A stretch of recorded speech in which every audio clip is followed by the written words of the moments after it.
அப்ப இங்க நோட்ஸை பாருங்க. ஒரு நாடு முகம் கொடுக்கின்ற பொருளாதார பிரச்சனைகளை பற்றி கலந்துரையாடுகின்ற போது தொழிலின்மை, வேலையின்மையை பற்றி நிறைய நியூஸ்கள் இருந்திருக்கு. பணவீக்கத்தை பற்றி நிறைய நியூஸ்கள் இருந்திருக்கும். கீழ்மட்ட பொருளாதார வளர்ச்சியை பற்றி நிறைய நியூஸ்கள் இருந்திருக்கும். சென்மதி நிலுவை பற்றாக்குறை, கீழ்மட்டத்திலான, அதாவது போதிய அளவு சேமிப்பு இல்லை, முதலீடு இல்லை, முதலீட்டை ஊக்குவிக்கணும், உயர்மட்டத்திலான அரசு செலவு பற்றாக்குறை என்ற மாதிரி நிறைய விடயங்களை நீங்கள் கதைச்சிருப்பீங்க. ஆனாலும் பொருளியலில் எந்த ஒரு நாடும் முகம் கொடுக்கின்ற அடிப்படை பொருளாதார பிரச்சனை என்னன்னு சொன்னா அந்த வளங்களின் அருமைத்தன்மையும் தெரிவும் தான். அப்ப நாங்கள் ஒரு நாட்டை எடுத்துக்கொண்டால், அந்த நாட்டுல நிறைய வளங்கள் இருக்கு. அப்ப இப்ப உதாரணமா இலங்கை எடுத்துக்கொண்டால், இலங்கையில் இருக்கிற எல்லாம் வளம் தான். நீர்வளம் இருக்குது. நீர்வளம் வேண்டாம், மீன் பிடித்து கொள்ளலாம். மற்ற நிலம் வளத்துல எத்தனையோ வளங்கள் இருக்கு. கனிய வளம் இருக்கு, அந்த வளம் இருக்கு, இந்த வளம் இருக்கு. அதை தவிர இந்த சனத்தொகை, இந்த சனத்தொகையில இருக்கின்ற மனித வளம். அப்ப இந்த எல்லா வளங்களையும் நாங்கள் எதோடு ஒப்பிட வேண்டி இருக்குன்னு சொன்னா மனிதனுடைய தேவைகளோடு. அப்ப மனிதனுடைய தேவைகள் என்ன? எண்ணற்றவை. ஒன்றில்லை, ரெண்டு இல்லை. இன்றைக்கு ஒரு தேவையா இருக்கும், எனக்கு அடுத்த ஒரு மணி நேரத்துல இன்னொரு தேவை வரும். அப்படியே பல்கி பெருகி கொண்டிருக்கின்றது. இப்படி ஒரு மனிதன் மட்டுமில்லை, நிறைய மனிதர்கள் இருக்கின்றோம். கிட்டத்தட்ட 7.5 பில்லியன் இந்த உலகத்தில் இருக்கின்றோம். 7.5 பில்லியன் மக்களது தேவைகளும் ஆசைகளும் எண்ணற்றவை. அப்ப அந்த எண்ணற்ற தேவைகளையும் இருக்கிற வளங்களை கொண்டு பூர்த்தி செய்ய இயலுமா? நிச்சயமாக இயலாது. ஆகவேதான் இந்த இயலுமான வரை இந்த மனித தேவைகளை இந்த வளங்களோட மெச் பண்ணி என்னண்டு அந்த மனித தேவைகளை நாங்கள் பூர்த்தி செய்கிறோம், இல்லாட்டா பூர்த்தி செய்ய முயற்சிக்கின்றோம், இல்லாட்டா அதில் எந்த அளவத்தை பூர்த்தி செய்கின்றோம், எப்படி பூர்த்தி செய்யும், எப்படி பூர்த்தி செய்கின்றோம் என்பதை பற்றி ஆராய்வதான ஒரு ஸ்டடீஸ் தான் பொருளியல் என்று சொல்லலாம். அப்ப 1794 என்று நினைக்கின்றேன் முதலாக தேசங்களின் செல்வம் என்ற ஒரு வெல்த் ஆஃப் நேஷன் என்ற ஒரு புத்தகத்தை நூலை எழுதியதன் மூலம் அடம் ஸ்மித் என்று சொல்லப்படுகின்ற ஒரு பொருளியலாளர் தான் முதலாக இந்த பொருளியலின் தந்தை என்று அழைக்கப்படுகின்றவர் முதலாக இந்த பொருளியலை பற்றி கூறுகின்றார். அப்ப அது அண்டையில இருந்து இந்த பொருளியல் என்ற சப்ஜெக்ட் ஒரு பெரிய அளவில் ஒரு பெற்று வந்து கொண்டிருக்கின்றது. அவ இன்றைக்கு பொருளியல் என்பது எத்தனையோ வகையா இருக்கின்றது. எந்த செக்ஷனுக்குள்ள போனாலும் பொருளியல் இருக்கு. அவை நாங்கள் இப்ப இந்த நோட்ஸை பார்ப்போம். அப்ப பொதுவாக எடுத்து காட்டப்படுகின்றன. ஆயினும் பொருளியலில் எந்த ஒரு நாடும் முகம் கொடுக்கின்ற அடிப்படை பொருளாதார பிரச்சனைகளாக வளங்களின் அருமைத்தன்மையும், ஸ்கேசிட்டி, அதான் வளங்களோட அருமைத்தன்மை, அதை நீங்க அண்டர்லைன் பண்ணிக்கொள்ளலாம், தெரிவும், சாய்ஸ் எடுத்து காட்டப்படுது. அப்ப மேலே காட்டப்பட்டுள்ள அனைத்து பொருளாதார பிரச்சனைகளும் மேற்படி அடிப்படை பிரச்சனைகளே என்பது உண்மை. அருமைத்தன்மை என்பது மனித தேவைகளோடு ஒப்பிடுகின்ற பொழுது, பாருங்க, அருமைத்தன்மை என்பது மனிதனின் தேவைகளோடு ஒப்பிடுகின்ற பொழுது அத்தேவைகளை திருப்தி செய்வதற்கு தேவையான பொருட்கள், பண்டங்கள் மற்றும் பணிகள் என்பது பொருட்கள் மற்றும் சேவைகள். சரி, அப்ப பொருட்களாயும் இருக்கும், சேவைகளாயும் இருக்கும் ஒரு மனிதன் தேவை. அப்ப சேவையாண்டு நீங்கள் எதை சொல்றீங்க? டிரான்ஸ்போர்ட். இப்ப நான் என் வீட்டில இருந்து இந்த லெக்சர் ஹாலுக்கு வருவதற்கு எனக்கு போக்குவரத்து தேவைப்படுகின்றது. அந்த போக்குவரத்து ஒரு சேவை. அதை நான் ஒரு டாக்ஸி பிடிச்சு வருகின்றேன் என்றால் அந்த சேவையை இந்த பொருளாதாரம் எனக்கு வழங்குகின்றது. அது பொருளாதாரத்துக்குள் அந்த பணப்பெறுமதி சேர்க்கப்படுகின்றது. அதுதான் பணிகள் என்று நாங்கள் சொல்லுகின்றோம். அப்ப சேவை என்றது போக்குவரத்து சேவை மட்டுமல்ல, எத்தனையோ சேவைகள் இருக்கு, நாங்கள் பிறகு பார்ப்போம். அப்ப தேவையான பொருட்கள் இன்றைக்கு உங்களுக்கு தெரியும் தானே, மனிதன் பாவிக்கின்ற பொருட்கள், சாப்பாடும் பொருள் தான், பாவிக்கின்ற பவுடரும் பொருள் தான், சீப்பும் பொருள் தான், மனிதன் பாவிக்கின்ற எல்லாமே பொருட்கள், நுகர்வு பொருட்கள். உற்பத்தி செய்வதற்காக பயன்படுத்துவதற்குள்ள வளங்களின் பற்றாக்குறையாகும். முழு மொத்த உலக சனத்தொகையையும் நோக்குகின்ற பொழுது இந்த பாயிண்டை நீங்கள் பாருங்க. முழு மொத்த உலக சனத்தொகையை நோக்குகின்ற பொழுது அவர்களது தேவைகளுக்கு முடிவு இருக்காது. அதனை கணிப்பிடவும் முடியாது. அதுதான் நான் இப்ப உங்களுக்கு சொன்னேன். ஆதலால் வளங்களின் அருமை தன்மை என்பது தேவைகளுக்கு ஒப்பீட்டளவிலான பற்றாக்குறையாகும். அப்ப வளங்களின் அருமை தன்மை என்பது தேவைகளுக்கு ஒப்பீட்டளவிலான பற்றாக்குறையாகும். இப்பற்றாக்குறையின் காரணமாக தெரிவு செய்கின்ற பிரச்சனை உருவாகின்றது. அப்ப இப்ப எனக்கு 100 தேவைகள் இருக்குது என்று சொன்னால் அதுல காசுன்றது வேற விஷயம். நாங்கள் காசை வேற பக்கத்துல போட்டுட்டு பாப்போம், எங்களுக்கு ஒரு பொருள் கடையில இருக்குது, எங்களுக்கு தரன்னு சொன்னா கூட அந்த தரக்கூடிய பொருட்கள் அந்த 100 தேவைகளையும் பூர்த்தி செய்வதாக இருக்காது. என்னன்னா இருக்கின்ற வளங்கள் காணாது. அப்ப அதுல நாங்கள் தெரிவு செய்ய வேண்டி இருக்குது. எங்களுக்கு எந்த பொருள் எந்த தேவை முக்கியம் என்று தெரிவு செய்ய வேண்டி இருக்குது. சில தேவைகளை நாங்கள் கைவிட வேண்டி இருக்குது. தெரிவு பிரச்சனையானது தேவைகள் மற்றும் வளங்கள் ஆகிய இரண்டுக்கும் ஏற்படுவதாகும். தெரிவு என்பது தேவைகளிலே நாம் தெரிவு செய்ய வேண்டி இருக்கின்றது. சில தேவைகளை ஆசைகளை கைவிட்டுட்டு சில தேவைகளை மட்டும் நான் எடுத்துக்கொள்ள வேண்டி இருக்கின்றது. ஏனென்றா வளங்கள் பற்றாக்குறை. அதே மாதிரி வளங்களும் பற்றாக்குறை என்றபடியா இருக்கின்ற வளங்களை கொண்டு எந்த தேவையை பூர்த்தி செய்ய வேண்டியது என்பதையும் நாங்கள் செலக்ஷன் தெரிவு மூலமாகத்தான் தீர்மானிக்க வேண்டி இருக்கின்றது. அப்ப வளங்களை கொண்டு எந்த தேவையை பூர்த்தி செய்ய வேண்டும் என்பதையும் தெரிவாகத்தான் கொள்ள வேண்டி இருக்கின்றது. செலக்ஷன், அதாவது எந்த தேவைகளை திருப்தி செய்ய வேண்டும் என்பது, எந்த வளங்களை அதற்காக பயன்படுத்த வேண்டும் என்பதும் தேவைதான். அப்ப எந்த தேவை எனக்கு நான் முன்னுரிமை கொடுக்கணும் என்பது அவங்க எந்த வளங்களை உற்பத்தியாளர் எந்த வளங்களை எந்த தேவைக்கு ஆன பொருட்களை உற்பத்தி செய்வதற்கு பயன்படுத்தணும் என்றதும் ஒரு தெரிவாக இருக்கின்றது. இது ஒரே தெரிவு பிரச்சனையை 2 விதத்தில் நோக்குவதா இல்லது. அப்ப தெரிவு பிரச்சனை தான் ஒன்றில் வளங்கள்ல தெரிவு செய்ய வேண்டியிருக்கும், ஒன்று தேவையில தெரிவு செய்ய வேண்டியிருக்கும். அப்ப எந்த வளங்களை பயன்படுத்த வேண்டும் என்பது எந்த பொருட்கள் அல்லது சேவைகளை உற்பத்தி செய்ய வேண்டும் என்பதாகும். எந்த வளங்களை பயன்படுத்த வேண்டும் என்பது எங்க வருது, எந்த பொருட்களை நாங்கள் உற்பத்தி செய்ய வேண்டும் என்பது தங்கி இருக்கின்றது. அப்ப எந்த பொருட்களை உற்பத்தி செய்ய வேண்டும் என்பது மனுஷன் தேவையில நாங்கள் எதுக்கு முக்கியத்துவம் கொடுக்கிறோம் என்பதுலதான் தங்கி இருக்கின்றது. அப்ப மனுஷன் தேவையில நாங்கள் எதுக்கு முக்கியத்துவம் கொடுக்க போறோம்? இப்ப என்னட்ட 100 தேவை இருக்கின்றது. நாங்கள் உங்களுக்கு தெரியும், முதலாவது சாப்பாட்டு தேவை, 2வது உடுப்பு, 3வது உரை, அதுக்கு பிறகுதான் மிச்ச தேவைகள். அப்ப அதுக்குள்ளேயே மனுஷன் வரிசைப்படுத்துறான், முதல் எது தேவை, இது 2வது எது தேவை என்று. அப்ப அதுக்கேற்ற மாதிரி தான் அந்த வளங்கள்ல இருந்தும் எதை உற்பத்தி செய்யணும், இல்லாட்ட எதை நாங்கள் அவையில தேவைகளுக்காக வழங்க வேண்டும் என்பது உற்பத்தி செய்யணும் என்றதையும் வரிசைப்படுத்தப்படுகின்றது. அப்ப எந்த வளங்களை பயன்படுத்தல் வேண்டும் என்பது இந்த பண்டங்கள் மற்றும் படிகளை உற்பத்தி செய்தல் வேண்டும் என்பதில் தங்கி இருக்கின்றது. அப்ப மேற்படி வளங்களின் பற்றாக்குறை மற்றும் தெரிவு செய்வதில் உள்ள பிரச்சனையின் காரணமாக ஒரு பொருளாதாரத்தில் தொழிற்படுபவர்களிடையே எப்பொழுதும் போட்டி காணப்படும்.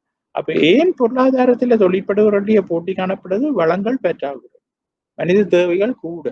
அப்ப எந்த வளங்கள் கொண்டு எந்த மனிதன் தேவையை நாங்கள் பூர்த்தி செய்கிறது, எந்த மனிதன் தேவையை பூர்த்தி செய்ய நாங்கள் கூடுதலான விலைக்கு அதை விற்கலாம், அந்த கூடுதலான விலையின் மூலம் நாங்கள் கூடுதலான நன்மையை பெறலாமா என்பது தனியார்ல இருக்கிற பிரச்சனைகள். ஆனால் அரசாங்கம் என்ன யோசிக்கும்? மக்கள்கிட்ட பிரச்சனைகளை நாங்கள் தீர்க்கணும், அடிப்படை பிரச்சனைகளை தீர்க்கணும். அப்படி அடிப்படை பிரச்சனைகளை தீர்ப்பதற்கு உரிய பொருட்கள் சேவைகளை நாங்கள் உற்பத்தி செய்யணும். மாணவர்களுக்கு நான் ஸ்பீடா போறேன்னா இல்லாட்டா திரும்ப விளங்கப்படுத்தணுமா என்பதை நீங்கள் எனக்கு அறிய தருங்க. அப்ப அத்தகைய போட்டி என்பது தமது தேவைகளை திருப்தி செய்வதற்கான வளங்களை அடையப்பெறுவதற்கான முயற்சியாகும். அதை நான் இப்ப சொன்னேன். ஆதலால் பொருளாதார வளங்களுக்கான ஒரு விலையும் உரித்துடைமையும் எப்பொழுதே இருந்து வருகிறது. அப்ப பொருளாதார வளங்கள் அருமை என்றபடியா அதுக்கு ஒரு விலை இருக்கு. உரித்துடைமை இருக்கும். உதாரணமா ஒரு நிலம் என்று சொன்னா, ஒரு ஆள் ஃபேக்டரி போடணும்னு சொன்னா அந்த நிலம் வந்து யாராவது ஒரு உரிமையை கோரி வச்சிருப்பான். ஒன்றில்ல இலங்கையை பொறுத்த மட்டும் ஒன்றில்ல அரசாங்கத்தின் காணியா இருக்கும், இல்லாட்டா ஒரு பிரைவேட் ஆல்ட்டியா இருக்கும்.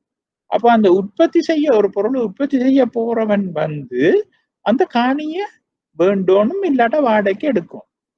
அப்ப வாடகைக்கு எடுப்பது என்றாலும் வாங்குற என்றாலும் அதுக்கு ஒரு விலை இருக்கின்றது. அதுதான் இதுல சொல்லப்படுது. அப்ப நிலம் என்றது ஒரு பொருளாதார வளம். ஒரு தொழிற்சாலையை நாங்க போடுறதுக்கான நிலம் தேவை என்றால் அது வந்து ஒரு பொருளாதாரத்தின் வளமாக கருதப்படுது. பொருளியல் விடயத்தில் உள்ளடங்கியுள்ள அனைத்து விடயங்களும் மேற்படி தெரிவு செய்தல் அல்லது வளங்களிலிருந்து மனித தேவைகளை திருப்தி செய்வதற்கான உற்பத்தி செயற்பாடு, அதாவது உற்பத்தி மற்றும் பயன்பாடு பற்றிய கோட்பாட்டு ரீதியானதும் பல்வேறு ரீதியிலுமானதுமான பகுப்பாய்வுகளுடன் கூடியதாகும். இதற்கிடங்க பொருளியலில் பல்வேறான விடயங்கள் விருத்தி அடைந்தது. அதாவது இந்த பொருளாதாரத்தை நுட்பமா நாங்கள் படித்து கொண்டு போயிருக்க அதை நிறைய செக்ஷனா நாங்கள் பிரிச்சிருக்கோம். அப்ப நுண்பாக பொருளியல் இப்ப நான் உங்களுக்கு சிலபஸ் ரீட் பண்ணும் பொழுது ஃபர்ஸ்ட் ஹாஃப் வந்து நுண்பாக பொருளியலாக இருக்கின்றது. மைக்ரோ எக்கனாமிக்ஸ் என்று நாங்கள் அதை சொல்லுகின்றோம். அப்ப நுண்பாக பொருளியல் என்னன்னா ஒரு விடயத்தை நுணுக்கமாக நாங்கள் பார்க்கின்றோம். அதை நாங்கள் பிறகு விளக்கமா பார்ப்போம். பேரண்ட பொருளியல்ன்றது இப்ப எங்களுடைய சிலபஸ்ல செகண்ட் ஹாஃப் வந்து பேரின பொருளியலாக இருக்கின்றது. மேக்ரோ எக்கனாமிக்ஸ், அதாவது ஓவரோலா ஒரு தூர இருந்து பார்க்கிற ஒரு விடயமாக இருக்கும், ஓவரோலா பார்க்கின்றோம். அது தவிர பன்னாட்டு பொருளியல், இன்டர்நேஷனல் எக்கனாமிக்ஸ், வெளிநாடுகளோட தொடர்புபட்ட வியாபாரங்களோட சம்பந்தப்பட்ட விடயங்களை நாங்கள் இன்டர்நேஷனல் எக்கனாமிக்ஸ், பணப்பொருளியல். அப்ப பணப்பொருளியல்னா மானிட்டரி எக்கனாமிக்ஸ், பணத்தை வச்சுக்கொண்டு பொருளியலுக்குள்ள என்ன மாதிரி அதை சம்பந்தப்படுத்துறோம் என்பது. அபிவிருத்தி பொருளியல், டெவலப்மெண்ட் எக்கனாமிக்ஸ், அபிவிருத்தி தொடர்பான பொருளியல் அளவை, எக்கனாமெட்ரிக்ஸ். இப்படியான நிறைய செக்ஷன்களை நாங்கள் இது இப்படியான விடயங்களை நான் கொஞ்சம் நோட்ஸ்ன கடைசியில கொஞ்சம் விளக்கமா இருக்கு விளங்கப்படுத்திக்கும். அப்போ உலகில் பிரபஞ்சத்தில் உள்ள அனைத்து வளங்களையும் பற்றிய இந்த செக்ஷனை நீங்கள் கவனமா பாருங்க. உலகில் பிரபஞ்சத்தில் உள்ள அனைத்து வளங்களையும் பற்றிய முழுமையான அறிவு இன்னும் இல்லாமையினாலும் காலத்திற்கு காலம் புதிய வளங்கள், அதாவது தொழில்நுட்பம் உட்பட கண்டுபிடிக்கப்படுகின்றமையினாலும் வளங்களின் பற்றாக்குறை உள்ளதாக நிச்சயமாக கூற முடியாதுன்னு ஒரு வருவாதில்லாம். அதாவது இப்ப நான் சொல்லிக் கொண்டிருக்கின்றேன் இப்ப பொருளியல் என்பது பற்றாக்குறையான வளங்கள் உண்டு. ஆனா இப்ப நீங்கள் வாதிடலாம் என்னன்னு சொன்னா, சார் இந்த உலகத்துல எத்தனையோ வளங்கள் கண்டுபிடிக்காம இருக்கின்றது. மனுஷன் இங்க இருந்து செவ்வாய் கிரகத்தை பற்றியும் ஆராய்ச்சி செய்து கொண்டிருக்கின்றான், வியாழனை பற்றியும் ஆராய்ச்சி செய்து கொண்டிருக்கிறான், நாளைக்கு செவ்வாயில போய் தங்குறத பற்றியும் கேட்கின்றான். அப்ப நாளைக்கு செவ்வாயில இருந்து சில வளங்களை இதுகளை இங்க கொண்டு வரக்கூடியதா இருக்குந்தானே. அப்ப இந்த வளங்கள் வந்து அருமையா இருக்குமென்று நீங்கள் என்னென்று சொல்லுவீங்கள் என்று கேட்கலாம். அது மட்டும் இல்ல, தொழில்நுட்பம், டெக்னாலஜி என்று சொல்லப்படுகின்றது. டெக்னாலஜிக்குள்ளால நிறைய விடயங்களை நாங்கள் சுருக்கிடுறோம். அதே சமயம் நிறைய விடயங்களை டெவலப்டாக நாங்கள் செய்து கொண்டு போகிறோம். அப்ப அதன் மூலமாகவும் கூடுதலான வளங்கள், கூடுதலான பொருட்கள் உற்பத்தி செய்யப்படலாம் தானே என்று நீங்கள் என்னட்ட கேட்கலாம். அதே சமயம் ஒரு பெரிய இயற்கை அழிவு ஒன்று நடந்தது. உதாரணமாக இப்ப 15-16 வருஷத்துக்கு மேல் நடந்த சுனாமி மாதிரி ஒரு பெரிய இயற்கை அழிவு ஒன்று நடந்து நிறைய ஜனம் செத்துட்டு என்று சொன்னால், இந்த ஜனத்தொகையும் குறையும். ஜனத்தொகை குறைஞ்சா என்ன நடக்கும்? மனித தேவைகள் குறைவடையும். இருக்கிற சனம் குறைவடைஞ்சா இருக்கிற சனத்தின் தேவைகளும் குறைவடையும். அப்ப நீங்க சொல்ற மாதிரி மனித தேவைகள் குறைவாயும் இருக்கும், பொருளாதார வளங்களும் நிறைய இருக்கும். அப்ப இந்த பொருளாதாரம் என்ற ஆராய்ச்சியே இப்படி என்ற மாதிரி நீங்கள் என்னிட்ட கேட்கலாம். அது நியாயம் தானே. அப்ப அப்படியான சந்தர்ப்பத்துல வளங்களின் பற்றாக்குறை ஏற்படாது இருக்கலாம். குறிப்பிட்டதொரு பொருளாதாரத்தை நோக்குன்ற போது அதில் உள்ள சில வளங்கள் அந்நாட்டின் தேவைக்கு மேலதிகமாயும் இருக்கலாம். அப்போ ஒரு நாடு என்று பார்க்க அங்க சில நேரங்களில் இப்ப உதாரணத்துக்கு இன்றைக்கு நீங்கள் பாருங்க, கனடாவை எடுத்துக்கோங்க. கனடால ஆக்கள் காணாது, நிறைய வளங்கள் இருக்குது. அதாலதான் அந்த சனத்தொகையை அவங்க இருக்கிறாங்க. ஆஸ்திரேலியா அப்படியா இருக்குது, நியூசிலாந்து அப்படி இருக்குது. அப்ப அப்படியான நாடுகளும் இன்றைக்கும் இருக்குதுதானே என்று நீங்கள் கேட்கலாம். ஆனால் இந்நாடுகள் அத்தகைய வளங்களை ஏற்றுமதி செய்து தமக்கு பற்றாக்குறையா உள்ள வேறு வளங்களை பெற்றுக்கொள்வதற்கு முற்படுது. அது உண்மைதான்.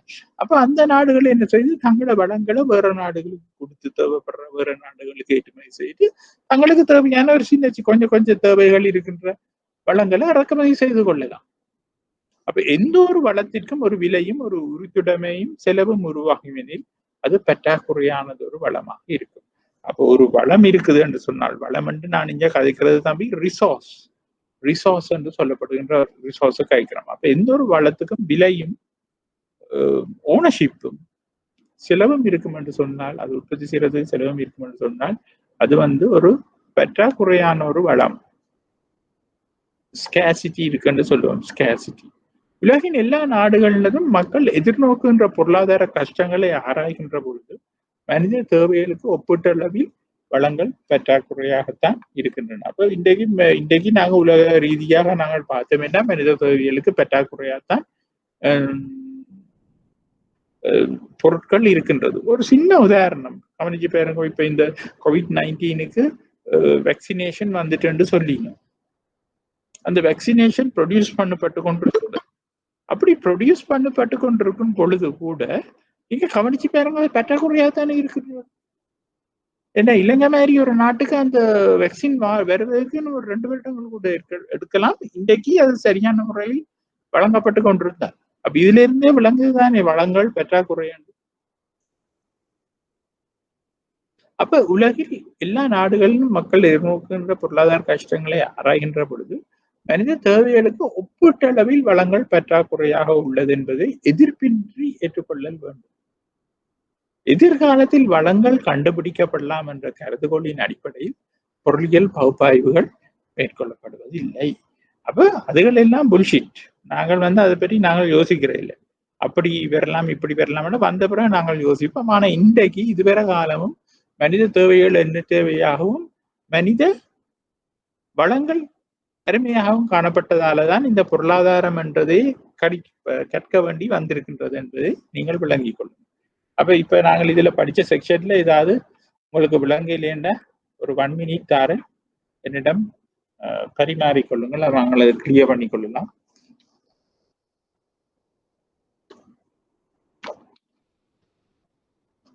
அப்ப இதுதான் பொருளாதாரம் என்றால் என்ன, பொருளாதாரம் என்ன அடிப்படை பிரச்சனையே இப்ப நாங்கள் பார்த்ததுதான்.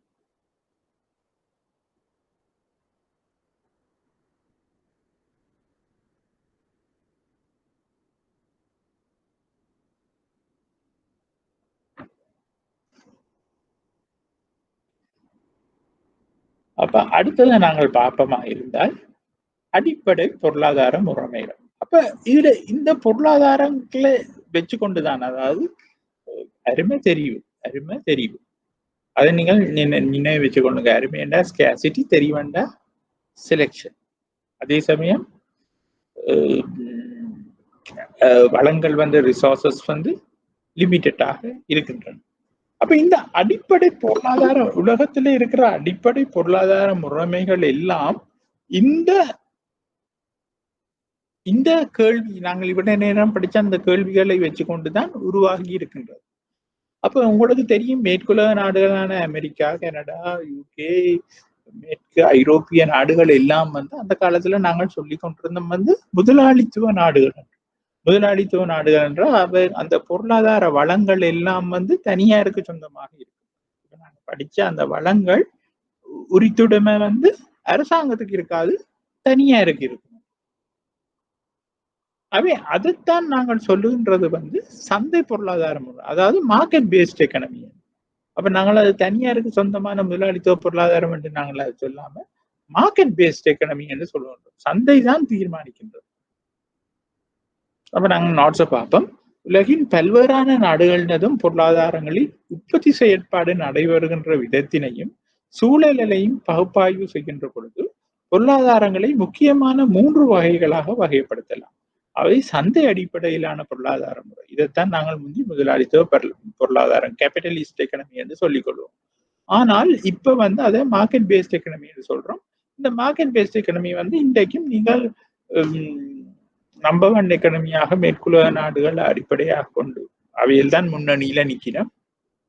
அடுத்தது அரச கட்டளை அடிப்படையிலான என்று நாங்கள் சொல்றோம். அதைத்தான் நாங்கள் சோசியலிச பொருளாதாரம் என்று முந்தி நாங்கள் சொல்லிக் கொண்டோம்.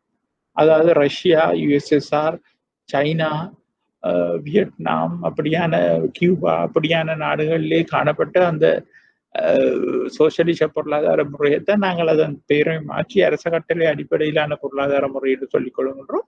அங்கே வளங்கள் என்பது பெரும்பாலும் அரசாங்கத்துக்கு தான் சொந்தமாக இருக்கும். அதாவது நிலமோ இல்லாமோ அந்த பொருளாதார வளங்கள் வந்து அரசாங்கத்துக்கு சொந்தமாக இருக்கும். மற்றது கலப்பு பொருளாதார முறைமை. கலப்பு பொருளாதார முறைமை என்பது ரெண்டும் கலந்தது. வளங்கள் தனியாருக்கும் சொந்தமாக இருக்கும், அந்த குறிப்பிட்ட நாடுகள்ல அரசாங்கத்துக்கும் சொந்தமாக இருக்கும். அப்ப இந்த மூன்றும் தான் முக்கியமான பொருளாதார முறைகள். இது தவிர ஒன்று ரெண்டு இருக்கு, நாங்கள் பார்ப்போம். அப்ப சந்தை பொருளாதார முறைமை என்றா என்ன? இங்க பாருங்க, உற்பத்தி செயற்பாடானது சந்தையின் கேள்வி மற்றும் நிரம்பலினூடாக சுதந்திரமாக தீர்மானிக்கப்படுகின்ற விலையின் அடிப்படையில் நடைபெறுகின்ற பொருளாதார முறையாகும். அப்போ உற்பத்தி செயற்பாடானது சந்தையின் கேள்வி மற்றும் நிரம்பல் அடிப்படையில். அப்போ ஒரு பொருளை கொண்டு வந்து வைக்கிறாங்க சந்தையில, இந்த பொருளை என்ன மாதிரி என்ன விலைக்கு விற்கிறன்றத மக்கள் தான், வாடிக்கையாளர் தான் தீர்மானிக்கணும். அப்ப வாடிக்கையாளர்கிட்ட காசு இருக்கணும், அதே சமயம் வாடிக்கையாளர் அந்த காசை வச்சுக்கொண்டு அந்த பொருள் தங்களுக்கு எவ்வளவு தூரம் முக்கியத்துவமானது என்று பார்க்கணும். அந்த அடிப்படையில ஒரு பிரைஸை சொல்லும் பொழுது அந்த விலைக்கு உற்பத்தி செய்தவன் தன்னால கொடுக்கக்கூடியதா இருக்குதான்னு பார்ப்பான். அந்த ரெண்டுமே இணங்கி வரும் பொழுது அந்த சந்தையில கொடுக்கல் வாங்கல் நடக்கின்றது. அது ரெண்டுமே இணங்கி வரும் பொழுது அந்த சந்தையில கொடுக்கல் வாங்கல் நடக்கின்றது. அப்ப அதை அடிப்படையாக கொண்டு நடக்கின்ற பொருளாதார முறைமை என்று படிக்க இதை நாங்கள் சந்தை பொருளாதார முறைமை என்று சொல்லிக் கொள்கின்றோம். அப்ப இதுதான் அனைத்து பொருளாதார தீர்மானங்களும் அந்தந்த சந்தைகளின் விலைகளின் அடிப்படையில் மேற்கொள்ளப்படும். அப்ப பொருளாதார தீர்மானம் என்பது அந்த விலையின் அடிப்படையில தான் தீர்மானிக்கப்படும். 10 ரூபாய் விலையில நான் ஒரு பேனியை கொண்டு வந்து விற்க வலிக்கிறேன் என்று சொன்னால், இப்ப நான் வந்து உற்பத்தியாளர் 10 ரூபாய் கொண்டு வந்து விற்க வலிக்கிறேன் என்று சொன்னால், நீங்க வாங்க வலிக்கிற நுகர்வோம் 10 ரூபாய்க்கு இது பெரும் என்று நினைச்சிருந்தால், அவன்கிட்ட அந்த காசு இருந்தால் அவன் அந்த காசை கொடுத்து வாங்குவான். இல்லை என்று சொன்னால் 8 ரூபாய்க்கு தான் அவன் வேணும் என்று சொன்னா அங்க மார்க்கெட் சந்தையில ஒரு தொழிற்பாடு நடக்கவில்லை, அது தோல்வி அடையுது.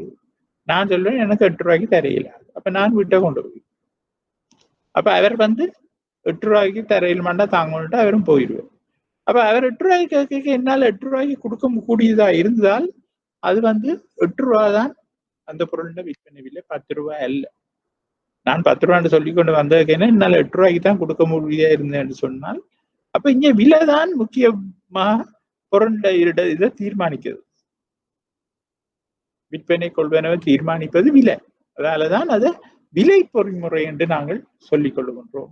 அதனால் மேற்படி முறைமையினுள் அடிப்படை பொருளாதார பிரச்சனைகளை தீர்க்கும் பொருட்டு விலை முறை செயற்படுகின்றது என்று சொல்லப்படுகின்றது. விலை பொறிமுறை, விலை பொறிமுறை என்று அதை நீங்கள் அதுல திருத்திக் கொள்ளுங்க. விலை பொறிமுறை சக்தியாக செயற்படுகின்றது. இன்விசிபிள் ஹேண்ட் என்றும் சொல்லுவோம், மறைமுக சக்தி என்று.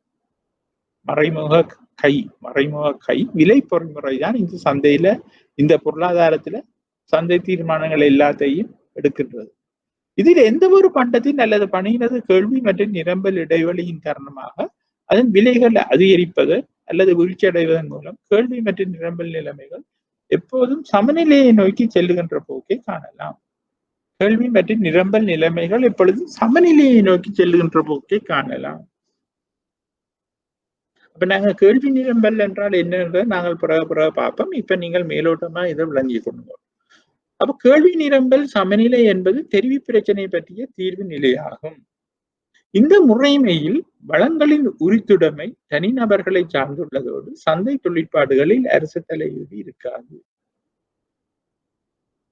சுதந்திரமான பொருளாதார தொழிற்பாடுகளில் ஈடுபடுவதன் மூலம் தனிநபர்களால் வரையறையின்றி செல்வத்தை திரட்டுவதற்கும் அனுமதி உள்ளதால் இந்த பொருளாதார முறைமை அரசியல் ரீதியில் முதலாளித்துவம் எனவும் குறிப்பிடப்படும். அரசியல் ரீதியில் முதலாளித்துவ பொருளாதாரம் எனவும் குறிப்பிடப்படுகின்றது. அபிவிருத்தி அடைந்த மேலத்தைய ஐரோப்பிய நாடுகளில் இவ்வாறான பொருளாதார முறைமைகளை நீங்கள் காணலாம். அப்ப இப்ப நீங்கள் இப்ப என்னோட இதுல படிச்சு கொண்டிருக்கிற நீங்கள் உங்களோட வீட்டுல எத்தனை பேர் வெளிநாடுகள் இருக்கிறமோ என்னமோ தெரியல.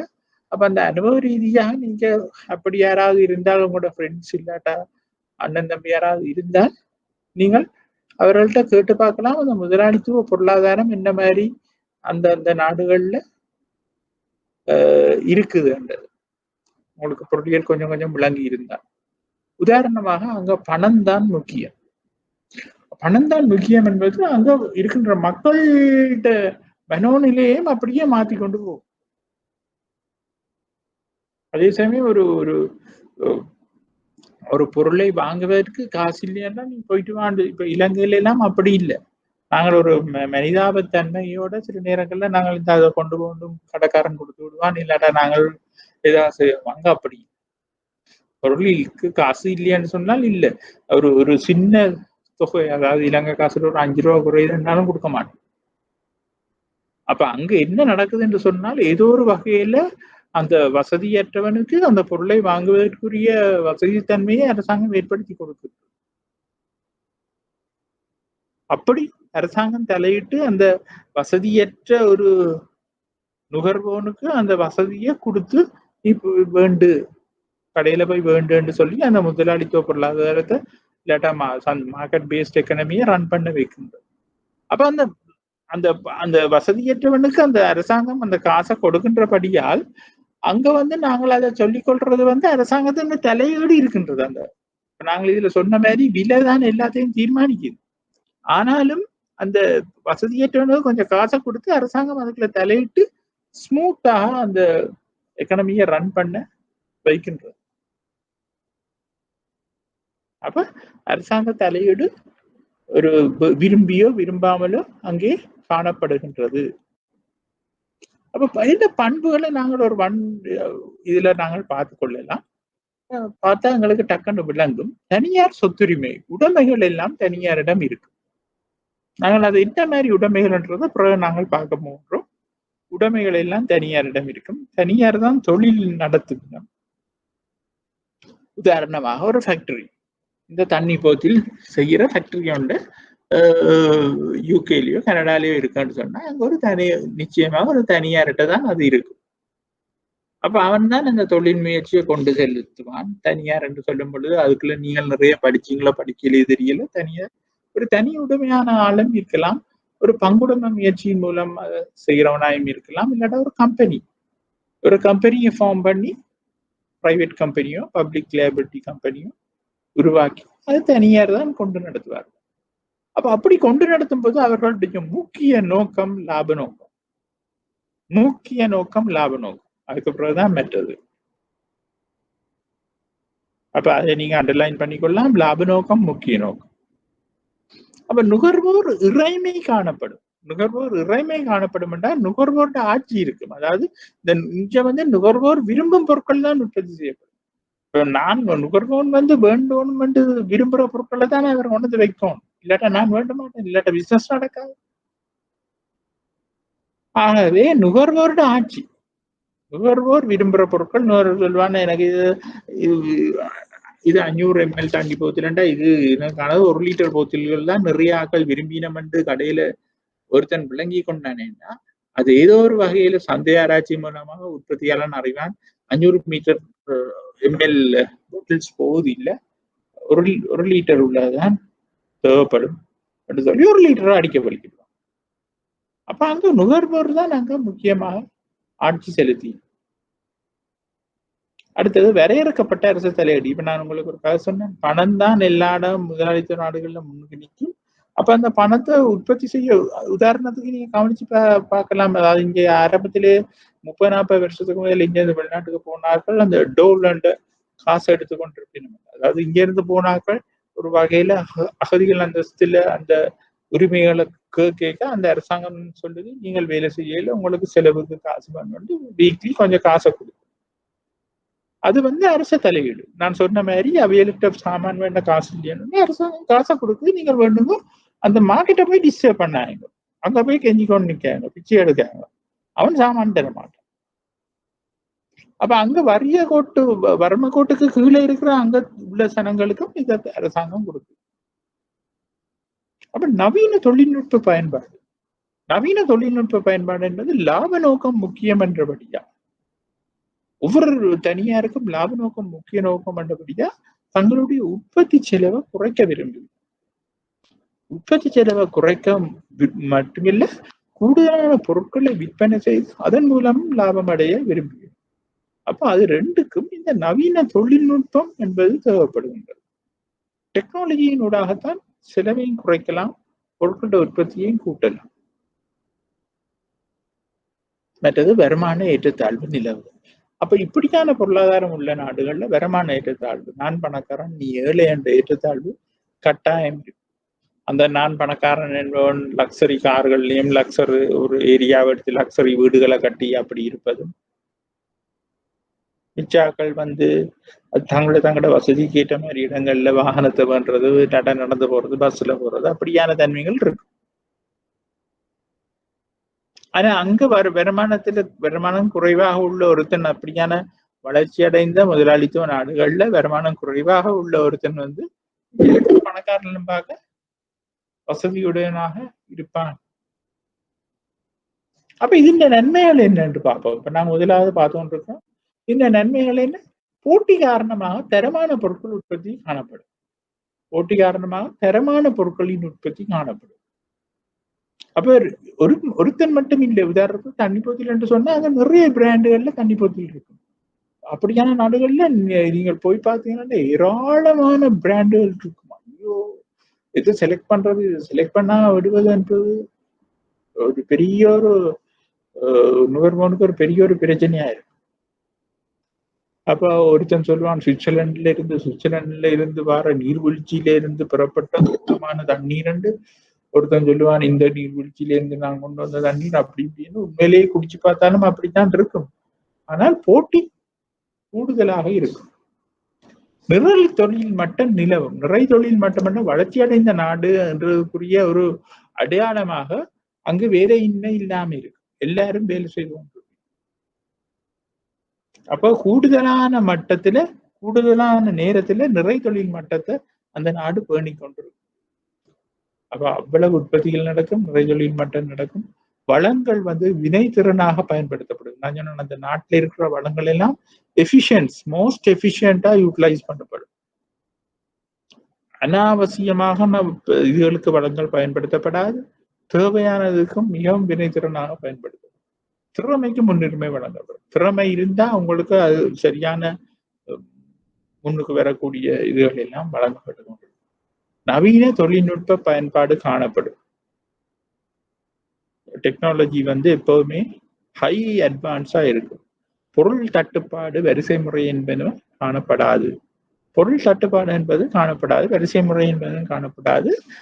சில பிரச்சனைகள் ஏற்படுற நேரங்கள், உதாரணமா இந்த COVID-19 பிரச்சனை சில பொருட்கள் உற்பத்தி செய்யப்படாம முடியாம போயிருக்க பொருள் தட்டுப்பாடு இருக்கும், கியூ இருக்கு. அதை தவிர சும்மா பொருள் தட்டுப்பாடு இருக்காது. அப்ப இதுல தீமைகள் என்று நாங்கள் சொல்லப்படுறது என்னன்னு சொன்னா, லாபம் தான் பிரதான நோக்கமாக இருக்கும். அப்ப இந்த லாப நோக்கமாக மக்கள் எந்த பொருளை கூடுதலான விலை கொடுத்து வேண்ட விரும்பினமோ அந்த பொருட்கள் தான் கூடுதலாக உற்பத்தி செய்யப்படும். அவை மக்களுக்கு தேவையான உண்மையான பொருட்கள் உற்பத்தி செய்யப்பட மாட்டாது. மக்கள் கூடுதலான விலை கொடுத்து வேண்ட விரும்புகிற பொருட்கள் கூடுதலாக உற்பத்தி செய்யப்படும். அதாவது ஊழிய வளம், அதாவது லேபரர்ஸ், அவங்களோட வளம் சுரண்டப்படும் சொன்னா அவங்களை கொண்டு வேலையை வாங்கி கொண்டு அவங்களுக்கு உரிய சம்பளம் கொடுக்கப்பட மாட்டார். அடுத்தது சூழல் பாதிக்கப்படும். ஃபேக்டரிஸை கொண்டு போய் போட்டு அவன் லாப நோக்கத்தோட நடக்க இந்த சூழலை பாதிக்கிற மாதிரியான வேலைகள் நிறைய செய்து போட்டு போவாங்க. பக்கத்துல இருக்கிற வாய்க்காலுக்குள்ள எல்லா கழிவுகளையும் போட்டுட்டு ஃபேக்டரி வேலை நடக்கும். அப்ப அப்படியான இதுகளை கட்டுப்படுத்துவதற்கு அந்த நாட்டு அரசாங்கம் தான், அதாவது சொன்ன அரசாங்கத்தின் தலையீடு, அரசாங்கம் தான் தலையிட்டு அந்த சுற்றாடலை பாதுகாக்க வேண்டி இருக்கும். இல்லாட்டா சுற்றாடல் பாதிப்பை குறைக்க வேண்டி, சுற்றாடல் பாதிப்புக்கு ஏற்படும் இதுகளை குறைக்க வேண்டி இருக்கு. அடுத்தது வெளிவேறு விளைவுகள் தோற்றம் பெறும். அவுட் சைட்ல இருந்து நிறைய பிரச்சனைகள் வரப்பா. உதாரணமாக நான் இந்த ஊழிய வளம் சுரண்டப்படும் என்று சொல்லும் பொழுது அங்கே வந்து தொழிலாளர் சம்பந்தமான பிரச்சனைகள், யூனியன் ப்ராப்ளம்ஸ் வேற பார்க்கலாம். அதே சமயம் இந்த திறமையற்ற வளங்கள் என்றது மெட்டலானா நினைக்கிறேன் கொம்பள வெள்ளானான்னு சொல்லுவோம். திறமையற்ற வளங்கள் புறக்கணிக்கப்படல், ரிசோர்சஸ் புறக்கணிக்கப்படும். ஏனென்றா திறமையான வளங்கள் மட்டும்தான் எடுத்துக்கொண்டு திறமையற்றது புறக்கணிக்கும். அப்ப நான் என்ன சொல்ல வரேன்னா அதுவும் வளங்கள் தான், அது திறமையற்ற என்று சொன்னாலும் அதுவும் வளங்கள் தான். அந்த திறமையற்றது அதுக்கேற்ற ஒரு பொருட்களை உற்பத்தி செய்வதற்கு அதை நாங்கள் பயன்படுத்துவோம். ஆனால் அதை விரும்ப மாட்டினோம். ஏனென்று சொன்னால் திறமையற்ற வளங்களை புறக்கணிப்பதற்கு செலவழிச்சு அந்த பொருட்களை உற்பத்தி செய்ய தனியார் விரும்ப மாட்டினோம். என்னன்னா அதுக்கு ஒரு உற்பத்தி செலவு இருக்கு. அந்த உற்பத்தி செலவோட கொண்டு போய் அந்த பொருட்களை விற்றால் அது வில்வடாது. அந்த காரணம். அடுத்தது பொது பொருட்களுக்கான வள ஒதுக்கீடு இடம்பெறாது. பொது பொருட்கள் என்றால் ஜெனரல் குட்ஸ் இல்லாட்டா காமன் குட்ஸ் என்று சொல்லப்படுகின்ற பொது பொருட்களுக்கான வள ஒதுக்கீடு இடம்பெறாது. அப்ப இப்ப பார்ப்போம் அப்படியான ஒரு பியோர் கேபிட்டலிஸ்ட் எக்கனமியில, ஒரு பொருளாதார எக்கனமியில ஏன் இந்த அரசாங்கத்தின் தலையீடு காணப்படுதுன்னு சொன்னா பொது பண்டங்களின் உற்பத்தி. அப்ப இப்படியான பொது பண்டங்களை தனியார் உற்பத்தி செய்யாத பட்சத்துல அங்க இருக்கிற மக்களுக்கு நாங்கள் வழங்க வேண்டி இருக்கும். பொது பண்டங்கள்ன்றது என்ன? உதாரணத்துக்கு பொதுவா எல்லா மக்களும் பாவிக்கிற ரோட்டை பற்றி சொல்லலாம். சரியா? பப்ளிக் டிரான்ஸ்போர்ட், பப்ளிக் யூட்டிலிட்டிஸ், இப்போ ரோட் வழியே இருக்கிற டாய்லெட், லேபரட்டரிஸ், டாய்லெட்டுகள்,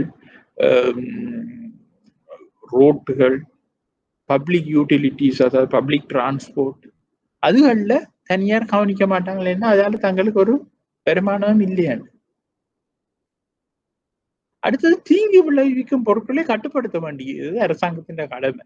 தீங்கு விளைவிக்கும் என்றால் நான் சொன்ன சுற்றாடல் மாசுபடல், அவன் பொருட்களை உற்பத்தி செய்து பக்கத்துல இருக்கிற வாய்க்காலுக்குள்ள எல்லா கழிவுகளையும் போடுவான். அப்ப அந்த வாய்க்காலில் இருக்கிற தண்ணியால எவ்வளவோ சுற்றாடல் பிரச்சனைகள் ஏற்படும். அப்ப அந்த வாய்க்காலை கிளீன் பண்ணணும், அவருக்கு போய் சொல்லணும் இனி இந்த வாய்க்காலுக்குள்ள போடுறோம்னு சொன்னா சில ஸ்டெரிலைஸ் பண்ணி போட்டு இல்லாட்டா அந்த கிருமி நீக்கம் செய்து போட்டு அதுகளை நீங்கள் அந்த வாய்க்காலுக்குள்ள போடுங்க. அப்படி கிருமி நீக்கம் செய்யறான்னு சொன்னால் அதுக்குரிய அந்த கிருமி நீக்கம் இதுகளை அவங்களுக்கு சும்மா கொடுக்கணும், இல்லாட்டா குறைந்த விலைக்கு கொடுக்கணும் அந்த உற்பத்தியாளருக்கு.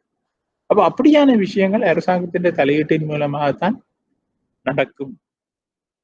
அப்ப வருமான மறுபங்கீடு இல்லாட்டா மீள் பங்கீட்டு நடவடிக்கைகள் ஈடுபடுது. இப்ப வருமான மறுபங்கீடு இல்லாட்டா மீள் பங்கீடு நான் இங்க என்ன சொல்றேன்னா, பணக்காரர் கொஞ்சம் பேரா இருப்பினும் ஏழைகளுக்கு நிறைய பேரா இருக்கு. அப்ப இப்ப பணக்காரர் கூடுதலான ஏழைகள் குறைவா ஏழைகளோட வருமானம் குறைவா இருக்கும், அவையோட வாழ்க்கை தரம் குறைவா இருக்கும். அப்ப வருமான மரபுகள் பொழுது இந்த பணக்காரர்கிட்ட இருந்து வரி மூலமாக அரசாங்கம் காசுகளை அறவிட்டு, அதே சமயம் அந்த ஏழைகள்கிட்ட வரி அறவிடாது, இன்கம் டேக்ஸ் என்று சொல்லுவாங்க, எடுத்து அந்த இன்கம் டேக்ஸை வேறொரு வகையில அந்த வீடுகள் கட்டி கொடுக்கறதோ இல்லாட்டா நான் சொன்ன அந்த டோல் மாதிரி கிழமைக்கு இருக்காவோ மாசத்துக்கு இருக்கா அந்த வறுமைப்பட்ட மக்களுக்கு காசு கொடுப்பதோ அந்த அரசாங்கத்தின் வேலை. அப்ப அதுக்கு கொடுக்குற காசு வந்து பணக்காரர்கிட்ட இருந்து வரியாக அறவிட்டு இங்க கொடுபடுது. அப்ப உட்கட்டமைப்பு வசதிகளை விருத்தி செய்து இன்ஃப்ராஸ்ட்ரக்சர் டெவலப் பண்ணணும்னா ஹைவேஸ் போடணும், ரோட்டுகளை எக்ஸ்பிரஸ் வே அதுகளை போட்டு கொடுக்கணும். நான் சொன்ன மாதிரி இப்ப சூப்பர் மார்க்கெட்டுகளை கட்டி கொடுக்கணும். அப்படியான நிறைய வேலைகள் அரசாங்கத்தில் இருக்கு. அதை அந்த தனியார் என்பவர்கள் கவனிக்க மாட்டினோம். பொருளாதார உறுதிப்பாட்டை பேணுது. அப்ப இப்படியான வேலைகள் மூலமாக தனியார்ட உற்பத்திகள் மூலமாக பிசினஸ் நடக்கும் பொழுது அவற்றையும் மானிட்டர் பண்ணி கண்காணிச்சு இந்த நாட்டின் பொருளாதார உறுதிப்பாட்டை பேண வேண்டி இருக்கு இந்த அரசாங்கத்தில். அடுத்தது சூழல் பாதுகாப்பு நடவடிக்கைகள் ஈடுபடுது. அதுதான் நான் இவ்வளவு நேரம் சொல்லிக் கொண்டிருந்தேன். சூழல் என்வாயன்மெண்டல் செக்யூரிட்டி இல்லாட்டா என்வாயன்மெண்டல் ப்ரொடெக்ஷன், சட்டங்களை அவற்றை நடைமுறைப்படுத்துவது. அப்ப இது சம்பந்தமான ஒழுங்குபடுத்தல் சட்டங்களை ஆக்கணும், இல்லாட்டா நடைமுறைப்படுத்த வேண்டியது அவையோட கடமைப்பாடு.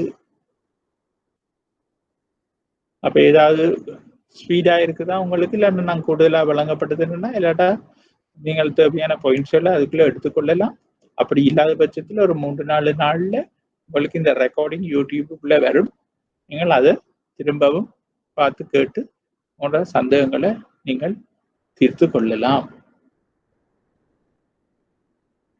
அப்ப 2வது முறைமை என்னன்னு சொன்னா, முந்தி நாங்கள் சொன்னோம் அது சோசியலிச பொருளாதாரம் என்று. இப்ப நாங்கள் அதை சொல்லுகின்றோம் அடிப்படை கட்டுப்பாட்டு அடிப்படையிலான அரச கட்டுப்பாட்டு அடிப்படையிலான பொருளாதார முறைமைகள். அப்ப இதை சொல்றது கமாண்ட் பேஸ்ட் எக்கனாமிக்ஸ். அப்ப இதுல அரச கட்டுப்பாடுகள் மற்றும் பொருளாதார திட்டங்களின் அடிப்படையில் தான் உற்பத்தி செயற்பாடுகள் இடம்பெறும். தனிநபர் வளங்களுக்கான உரிமை மற்றும் போட்டி ரீதியிலான உற்பத்தி கடுமையாக அரச கட்டுப்பாடுகளின் மூலம் மட்டுப்படுத்தப்படும். அது திருத்திக் கொள்ளுங்க, கடுமையாக அரச கட்டுப்பாடுகளின் மூலம் மட்டுப்படுத்தப்படும். வளங்களின் உரிமை பொதுவாக அரச பொது உரிமையின் கீழ் உள்ளதோடு உற்பத்தி வருவாய் மிகவும் நியாயமான விதத்தில் உற்பத்திக்காரர்களுக்கு மத்தியில் பகிர்ந்தளிக்கப்படும் பொருட்டு அரச தலையீடு நடைபெறும். அரசியல் ரீதியில் இதனை சோசியலிசம் என்றும் ஒருவர் சந்தை அடிப்படையிலான பொருளாதார முறைக்கு நேதிரான முறையாக இது குறிப்பிடப்படும். முந்தின காலத்தில் என்ன கிட்டத்தட்ட 30-35 வருஷத்துக்கு முதல் சோவியத் ரஷ்யா மற்றும் சீனா இத்தகைய கருத்தியலின் அடிப்படையிலான பொருளாதார முறைமையை பேணி வருவதற்கு முயற்சித்ததாக கூறப்படுகின்றது. அப்ப பண்புகளை நாங்க பார்ப்போம். இந்த சோசியலிச பொருளாதாரம் இல்லாட்ட அரசுடைமை பொருளாதாரத்துல என்ன மாதிரி இருக்குமெண்டா, சொத்துரிமைகள் நிறைய நிலங்கள் அது இதுகள் எல்லாம் அரசாங்கத்துக்கு தான் சொத்துடைமையாக இருக்கு. அப்ப இப்படியான அங்க முதல் நாங்கள் பார்த்த பொருளாதாரத்துல என்னென்று தனியார் அந்த தொழில் முயற்சிகள் ஈடுபட்டுச்சுனமோ அப்படி எல்லாமே இங்க அரசாங்கம் தான் அந்த தொழில் முயற்சிகளை கொண்டு நடக்கும். அப்ப அப்படியான சந்தர்ப்பத்துல என்ன பொருளை உற்பத்தி செய்வது, எவ்வளவு உற்பத்தி செய்வது, அது எவ்வாறு விநியோகிப்பது, எந்த செக்ஷனுக்கு விநியோகிப்பது என்பது நான் சொன்ன மாதிரி மனித தேவைகளோட சம்பந்தப்பட்டதாக இருப்பது மட்டுமல்ல, அது தீர்மானிக்கிறது இந்த அரசாங்கத்தால நியமிக்கப்பட்ட ஒரு மத்திய திட்டமிடல் குழு, சென்ட்ரல் கமிட்டி ஒன்று. அப்ப அவர்கள் தான் தீர்மானிப்பிடம் என்னத்தை உற்பத்தி செய்யணும், எவ்வாறு உற்பத்தி செய்யணும் என்று விநியோகிக்கணும். அப்ப நாங்க இதை முதல் எங்க பார்த்தனாங்க, தனியுடைமை பொருளாதாரத்துல விலை பொருள்முறை இல்லாட்டா விலை இல்லாட்டா இன்விசிபிள் ஹேண்ட், மறைமுக கை என்று சொல்லப்படுகின்ற அந்த இன்விசிபிள் ஹேண்ட் தான் தீர்மானிக்கின்றது எவ்வளவு உற்பத்தி செய்யணும், எப்படி உற்பத்தி செய்யணும். ஆனா இங்கே இந்த மத்திய திட்டமிடல் குழு தீர்மானிக்கிறது. அடுத்தது சம சந்தர்ப்பம் வழங்கப்படும், எல்லாருக்கும் ஈக்குவல் ஆப்பர்ச்சுனிட்டி வழங்கப்படும், சமூக நலன் பேணப்படும், சமூகத்தின் நலன்கள் பேணப்படும் விதமாகத்தான் அங்க முடிவுகள் எடுக்கப்படும். கட்டுப்பாட்டு விலை நிலவும். சில பொருட்களை ஒரு சாதாரண பொதுமகனும் வேண்ட முடியாத விலைக்கு விற்கிறத தடுக்கும் முகமாக கட்டுப்பாட்டு விலை நிலவும்.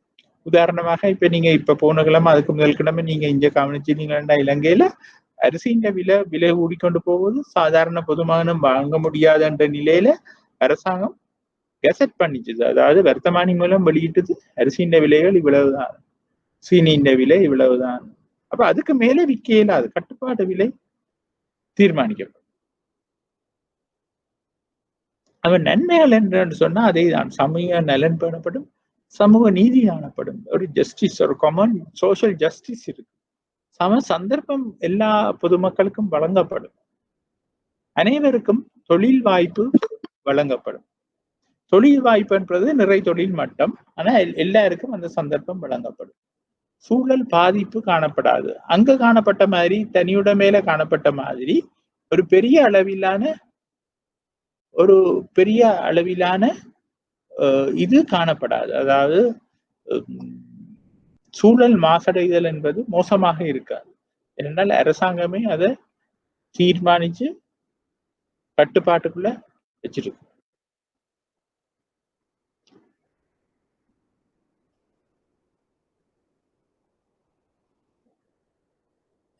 அப்ப அனைவரும் தொழில் வாய்ப்பு வழங்கப்படும், சூழல் பாதிப்பு காணப்படாது. ஆனா தீமையை ரெண்டு பார்க்க அளவுக்கு அதிகமான அரசு தலையீடு காணப்படும். அப்ப ஒரு பொதுமக்களுக்கு சீண்டு போயிடும். அந்த சில நேரங்கள்ல அந்த அரசு தலையீடு இருந்து அந்த தனிமனித சுதந்திரங்கள் முடக்கப்படும். அப்ப அப்படியான நேரத்துல வந்து உங்களுக்கு சீண்டு போயிடும் அந்த பிராக்டிகலா. வெளியில இருந்து பார்க்க அதை நல்லா என்று எல்லாரும் சொல்லலாம். நாங்களும் அதை வரவேற்கலாம். ஆனா அதை அனுபவிக்க போய் கொஞ்சம் கஷ்டமா இருக்கு. விரைவாக தீர்மானம் மேற்கொள்ள முடியாம இருக்கு. அப்ப ஒரு கஷ்டம் வரைக்க விரைவாக தீர்மானம் மேற்கொள்ளாம 1 கிழமை 2 கிழமைக்கு பிந்தி தான் தீர்மானம் எடுத்து அதுக்கு பிறகுதான் அமல்படுத்தி வரைக்க அந்த தேவைப்படுற நேரத்துல அந்த தேவைகள் கிடைக்காம போயிடும். அடுத்தது திறமைக்கு முன்னுரிமை வழங்கப்பட மாட்டாது. அப்ப திறமைக்கு முன்னுரிமை வழங்கப்படாதுன்னா சம சந்தர்ப்பங்கள் ஒன்று இருக்குது தானே. இப்ப இலங்கையை எடுத்துக்கொண்டாலும் அப்படியான இதுகள் இருக்கின்றது. சம சந்தர்ப்பங்கள் வழங்கணும், எல்லா டிஸ்ட்ரிக்டும் முன்னேறணும் என்ற அடிப்படையில சில விடயங்களை முன்னுரிமைப்படுத்தி நடக்க நீண்ட காலத்தில் எல்லா மாவட்டங்களும் ஓரளவில் முன்னேறி கொண்டு வரும். ஆனால் எல்லா விடயத்திலையும் திறமையாக இருக்கின்ற மாவட்டம் வந்து தன்ன திறமைக்கு முன்னுரிமை கிடைக்கவில்லை என்று சொல்லி கவலைப்படும் இலங்கையில். அதே மாதிரி தான் அங்கேயும் சம ஈக்குவல் ஆப்பர்ச்சுனிட்டியை கொடுத்து ஒரே அடியாக அந்த நாடு முன்னேறணும் என்று வெளிக்கிடைக்க குறுங்காலத்துல சில பேர் பாதிக்கப்படுகிறார்.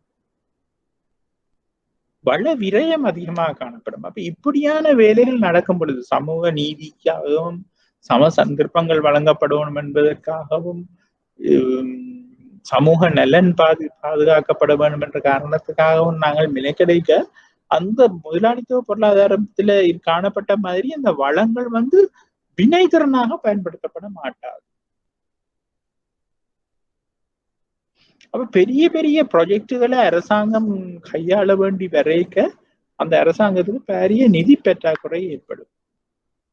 அப்ப அந்த அரசாங்கம் பொருட்களை உற்பத்தி செய்து லாப நோக்கத்தோட விற்காதபடியா அந்த லாபத்தை எடுத்து அரசாங்கத்தால மீள் முதலீடும் செய்ய முடியாத நிலை ஏற்படும். ஆகவே பெரிய அளவு நிதி பற்றாக்குறை காணப்படும். அடுத்தது பொருள் தட்டுப்பாட்டு வரிசை முறைமை காணப்பட்டது. அப்ப இங்க சில நேரங்கள்ல சில பொருட்களுக்கு தட்டுப்பாடு ஏற்பட்டா அங்க கியூ காணப்படும். அதை தவிர அந்த தொழில்நுட்பங்கள் ஹை டெக்னாலஜியா இருக்காது. பாரம்பரிய பழைய காலத்துல பயன்படுத்தப்பட்ட தொழில்நுட்பங்கள் ஒப்பூட்டு ரீதியில திரும்பவும் அங்க பாவிக்கப்பட்டு கொண்டிருக்கும். அது வந்து மாற்றம் அடைவது என்பது சரியான ஸ்லோவா தான் இருக்கு. அவை இப்ப நான் நினைக்கிறேன், இப்ப கிட்டத்தட்ட 85-86 ஆண்டுக்கு பிறகு இந்த பொருளாதாரம் என்பது காண முடியாத ஒரு பொருளாதாரமாக போய்விட்டது. இப்ப நாங்கள் படிக்கும் பொழுது இந்த தன்மையை கொஞ்சம் எங்களால காணக்கூடிய இருந்தது. சோவியத் யூனியன், சைனா, மற்றது அந்த நேரம் அந்த பனிப்போர் இருந்தபடியா இந்த சோசியலிச பொருளாதாரமும் சில நாடுகள்ல அதை அடாப்ட் பண்ணி, கிழக்கு ஐரோப்பிய நாடுகள் எல்லாம் அடாப்ட் பண்ணி அது வந்து கொஞ்சம் கொஞ்சமா வளர்ச்சி அடைந்து கொண்டு வந்தது. 85ஆம் ஆண்டுக்கும் 89ஆம் ஆண்டுக்கும் இடைப்பட்ட காலத்துக்கு பின்புதான் அந்த பொருளாதாரங்கள் வீழ்ச்சி அடைந்தது. அதை இப்ப இது வந்து இயலுமான மட்டும் காண முடியாத தன்மையாக போய்விட்டது. ஆனாலும் இந்த கலப்பு பொருளாதாரத்துக்குள்ள இதுண்ட ஃபீச்சர்ஸ், சிறப்பம்சங்கள் இருப்பதை காணலாம். அப்ப மிக்ஸ்ட் எக்கனமிஸ், கலப்பு பொருளாதாரம் என்றா அரச மற்றும் தனியார் ஆகிய 2 துறைகளும் உற்பத்தி செயற்பாட்டில் ஈடுபடுகின்ற பொருளாதாரங்களை கலப்பு பொருளாதாரங்கள் எனப்படும். தனியார் விலை முறைமையின் ஊடாக போட்டி ரீதியில் உற்பத்தி தொழிற்பாடுகளில் ஈடுபடுவோம் என்பதோடு அரசாங்கம் விலை கட்டுப்பாட்டு, விசேட வரிகள் மற்றும் உரிமை பத்திரங்கள் போன்ற கொள்கைகளின் ஊடாக சந்தையை கட்டுப்படுத்தும். அப்ப இங்க வந்து நாங்கள் முதல் 2 பொருளாதாரத்தையும் உண்டா பார்க்கக்கூடியதாக இருக்கு. இங்க 2ம் இருக்கும். அதாவது இப்ப வரிச்சலுகைகள், தனியார் துறையும் உற்பத்தி தொழிற்பாடுகள் ஈடுபடும், அதை நீங்கள் திருத்திக் கொள்ளுங்க, ஈடுபடும் என்பதோடு அரசாங்கம் விலை கட்டுப்பாட்டை விசேட வரிகள் மற்றும் உரிமை பத்திரங்கள் மூலமாக விலை கட்டுப்பாட்டை பிரைஸ் கண்ட்ரோல்ல அப்படித்தான் வச்சிருக்கும், சந்தையை கட்டுப்படுத்தும். இவற்றை தவிர அரசு தனியுரிமையினூடாக சில ஒரு பண்டங்கள் மற்றும் சேவைகள் உற்பத்தி தொழிற்பாடுகளில் கட்டுப்படுத்தப்படும். உலகின் அனைத்து நாடுகளிலும் தற்போது கலப்பு பொருளாதாரங்களே காணப்படுகின்றன கூறலாம். சீனா, சோவியத் ரஷ்யா மற்றும் கிழக்கு ஐரோப்பிய நாடுகள் கடந்த காலத்தில், அதாவது 1980ஆம் ஆண்டுகளில் சோசியலிச மனப்பாங்குகளின் காரணமாக கட்டளை அடிப்படையிலான பொருளாதார முறைமைகளை நடைமுறைப்படுத்துகின்றன. மேற்படி நாடுகளின் 80ஆம் ஆண்டுகளில் இருந்து உருவாகிய பொருளாதார மறுசீரமைப்புகளினூடாக கலப்பு பொருளாதார முறைமைகளாக தற்போது மாறியுள்ளன. ஐக்கிய அமெரிக்கா, இங்கிலாந்து மற்றும் மேற்கு ஐரோப்பிய நாடுகள் அநேகமாக சந்தை அடிப்படையிலான பொருளாதாரங்களாக கடந்த காலங்களிலிருந்தே செயற்பட்டு வந்துள்ளன. அப்ப பாருங்க, இந்த கிழக்கு ஐரோப்பிய நாடுகள் எல்லாம் இப்ப கொஞ்சம் கொஞ்சமா குறைஞ்சு வந்துட்டு, ஐக்கிய அமெரிக்கா, இங்கிலாந்து மற்றும் மேற்கு ஐரோப்பிய நாடுகள் ஏற்கனவே சந்தை அடிப்படையிலான பொருளாதாரங்களாக இருந்தது. இந்தியா, இலங்கை உள்ளிட்ட அநேகமான அபிவிருத்தி அடைந்த நாடுகளிலும் அரசாங்கங்களின் அரசியல் கருத்தியல்களுக்கு அமைய கட்டுப்பாட்டு அடிப்படையிலான பொருளாதார முறைமைகளுக்கு அல்லது சந்தை அடிப்படையிலான பொருளாதார முறைமைகளுக்கு சார்பான கலப்பு பொருளாதாரங்கள் நடைமுறைப்படுத்தப்பட்டிருந்தன. உலகின் அனைத்து நாடுகளிலும் இருப்பதை போல பொது சமூக பொருளாதார நன்மைக்கு நேரடியாக பங்களிப்பு செய்கின்றதான பலதரப்பட்ட பண்டங்கள் மற்றும் பணிகள் அரசாங்கத்தினால் உற்பத்தி செய்யப்படும். இங்கே உதாரணமாக பொது கொள்கையாக காணப்படும் சட்டம், ஒழுங்கு, நெடுஞ்சாலைகள் மற்றும் நீர்ப்பாசனம் ஆகியவற்றை உதாரணங்களாக காட்டலாம். அப்ப நான் அங்க முதல் உங்களுக்கு சொன்ன பொது பண்டங்கள் என்று அதுகள் இவைதான். பொது பணிகள், பொது கொள்கைகளாக காணப்படுகின்ற சட்டம், ஒழுங்கு, நெடுஞ்சாலைகள், நீர்ப்பாசனம் ஆகியவற்றை இங்கு அரசாங்கம் முன்னின்று செய்ய வேண்டி இருக்கும். கடந்த காலங்களில் சுகாதாரம், கல்வி, போக்குவரத்து, மின்சாரம், நீர் வளங்கள் மற்றும் தொலைத்தொடர்பு ஆகிய சேவைகளும் அரசாங்கத்தினால் அதன் தனியுரிமையினூடாக வழங்கப்படுத்தல் வேண்டும் என பொதுவாக ஏற்றுக்கொள்ளப்பட்டிருந்த போதிலும் தற்போது இவை தனியார் துறை மூலம் சந்தை முறைமையினாலும் வழங்கப்படுவதை காணலாம். சில பணிகள் துறைகளின் அரசாங்கமும் தனியார் துறையுடன் போட்டி ரீதியில் பணிகளை வழங்குவதை கணக்கிட்டார்கள். அப்ப இதுல என்ன சொல்லப்படுதுன்னா, சுகாதார சேவை எடுத்துக்கொண்டீங்கன்னா இலங்கையில அரசாங்கம் மெயினா சுகாதார ஆஸ்பத்திரி அதுல வச்சிருந்தாலும் தனியார் ஆஸ்பத்திரிகளும் வந்துட்டு, அப்ப தனியாரும் அங்க போய் அந்த சேவைகளை காசு கொடுத்து பெற்றுக்கொள்ளக்கூடியதாக இருக்கின்றது. அப்ப இதோட நாங்கள் அந்த சந்தை, அதாவது இந்த மாதிரியான பொருளாதார அமைப்புகள் உலகத்துல காணப்படும் என்ற அந்த மூன்றையும் நாங்கள் பார்த்துட்டோம். அதுக்கு முதல் பொருளாதார பிரச்சனைகளை பற்றி நாங்கள் பார்த்தோம். இப்ப நாங்கள் பார்க்க போறது உற்பத்தி கோட்பாடு. அதாவது பிரீஃபா நாங்கள் பார்க்க போறோம். இந்த உற்பத்தி கோட்பாடு அவையிலன்னா என்ன என்று நாங்கள் பார்த்துட்டு பிறகு அவற்றை சந்தர்ப்பம் வரும்போது ஒரு செக்ஷனாக இல்லாட்டா சாப்டராக நாங்கள் வேறையாக அதை நாங்கள் பார்ப்போம்.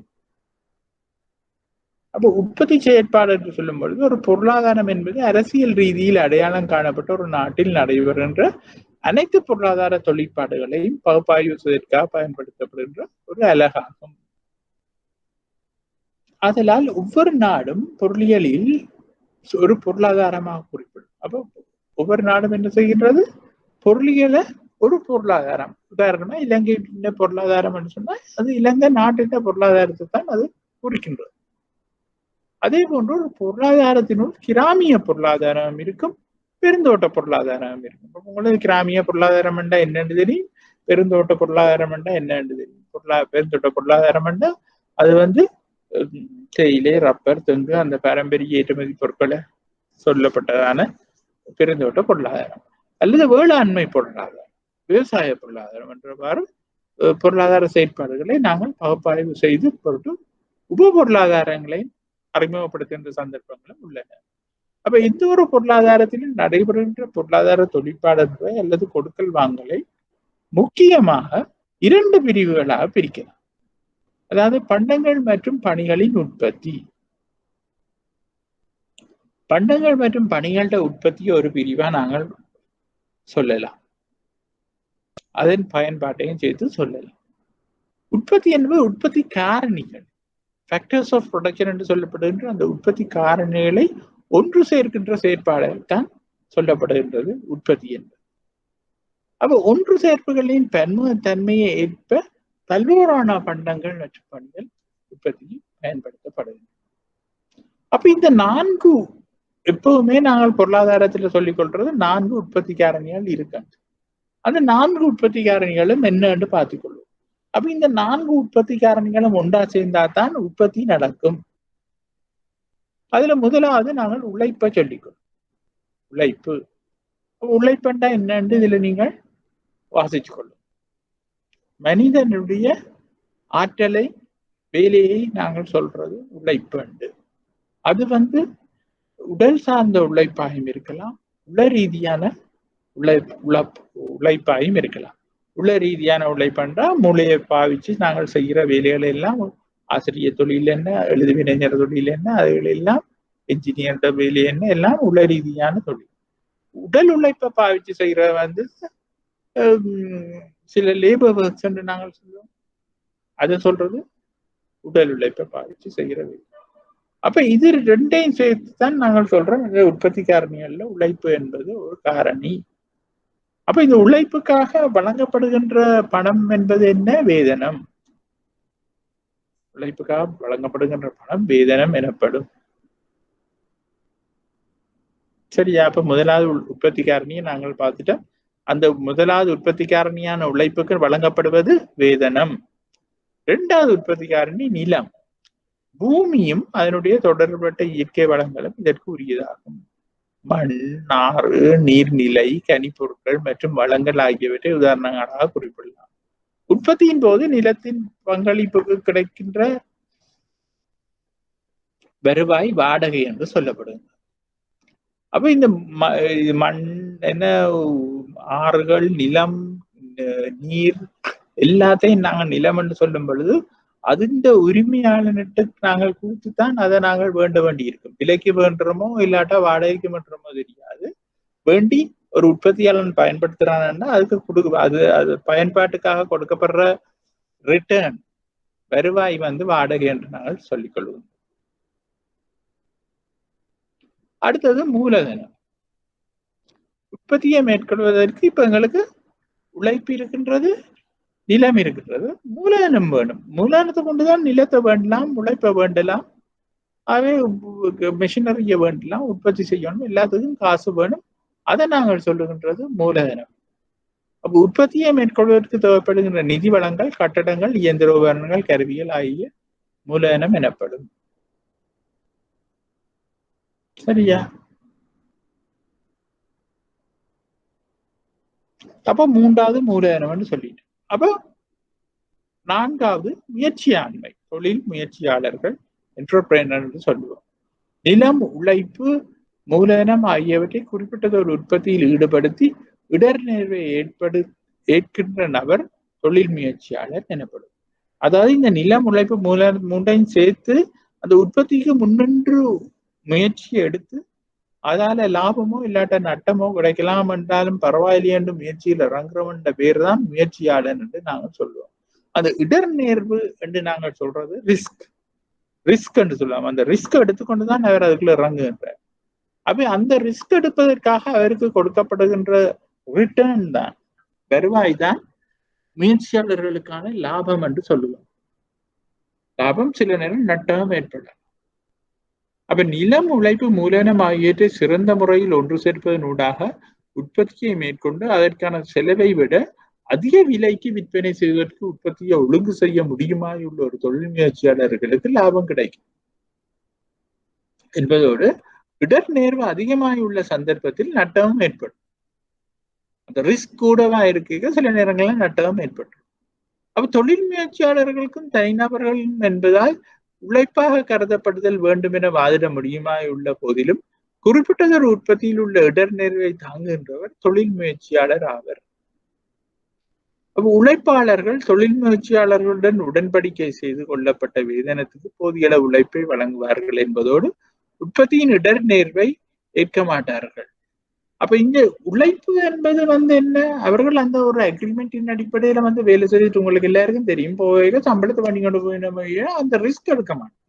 அதால அவைகளுக்கு அந்த லாபமும் கிடைக்காது.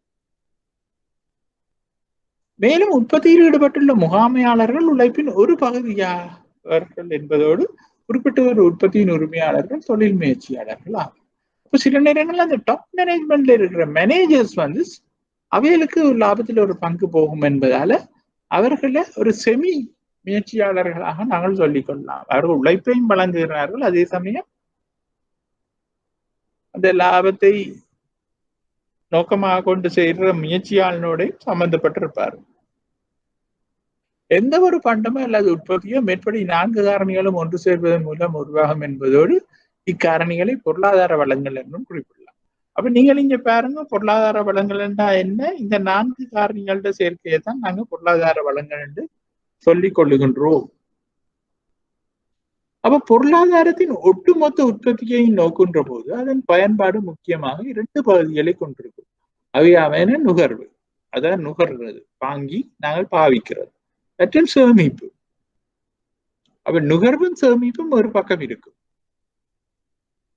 அப்போ உதாரணத்துக்கு எனக்கு ஒரு 1000 ரூபாய் சம்பளம் கிடைக்குதுன்னு சொன்னா நான் அதுல 800 ரூபாய கொண்டு போய் நான் பாவிக்கிறதுக்கு சாப்பிட்றதுக்குரிய நுகர்வு சாமான்களை வேண்டிக் கொண்டு மீது 200 ரூபாய் நான் வங்கியில போடுவேன் என்று சொன்னால் அந்த 200 ரூபாய் சேவிங் சேமிப்பு, 800 ரூபாய்க்கு நான் செலவழிச்சது நுகர்வுக்குரிய. மனித பயன்பாட்டை பெறுவதற்காக பயன்படுத்துதல் நுகர்வா. அப்ப யூட்டிலிட்டி என்பது மனித அதை பயன்படுத்திக்க எனக்கு கிடைக்கிற பயன் தான் நுகர்வு என்று நான் சொல்றது. நுகர்வோர் அந்த கன்சம்ஷன் என்று சொல்லப்படுகின்ற அந்த பயன்பாட்டை பயன்படுத்த அதால் ஏற்படுற இதைத்தான் சொல்றது யூட்டிலிட்டி.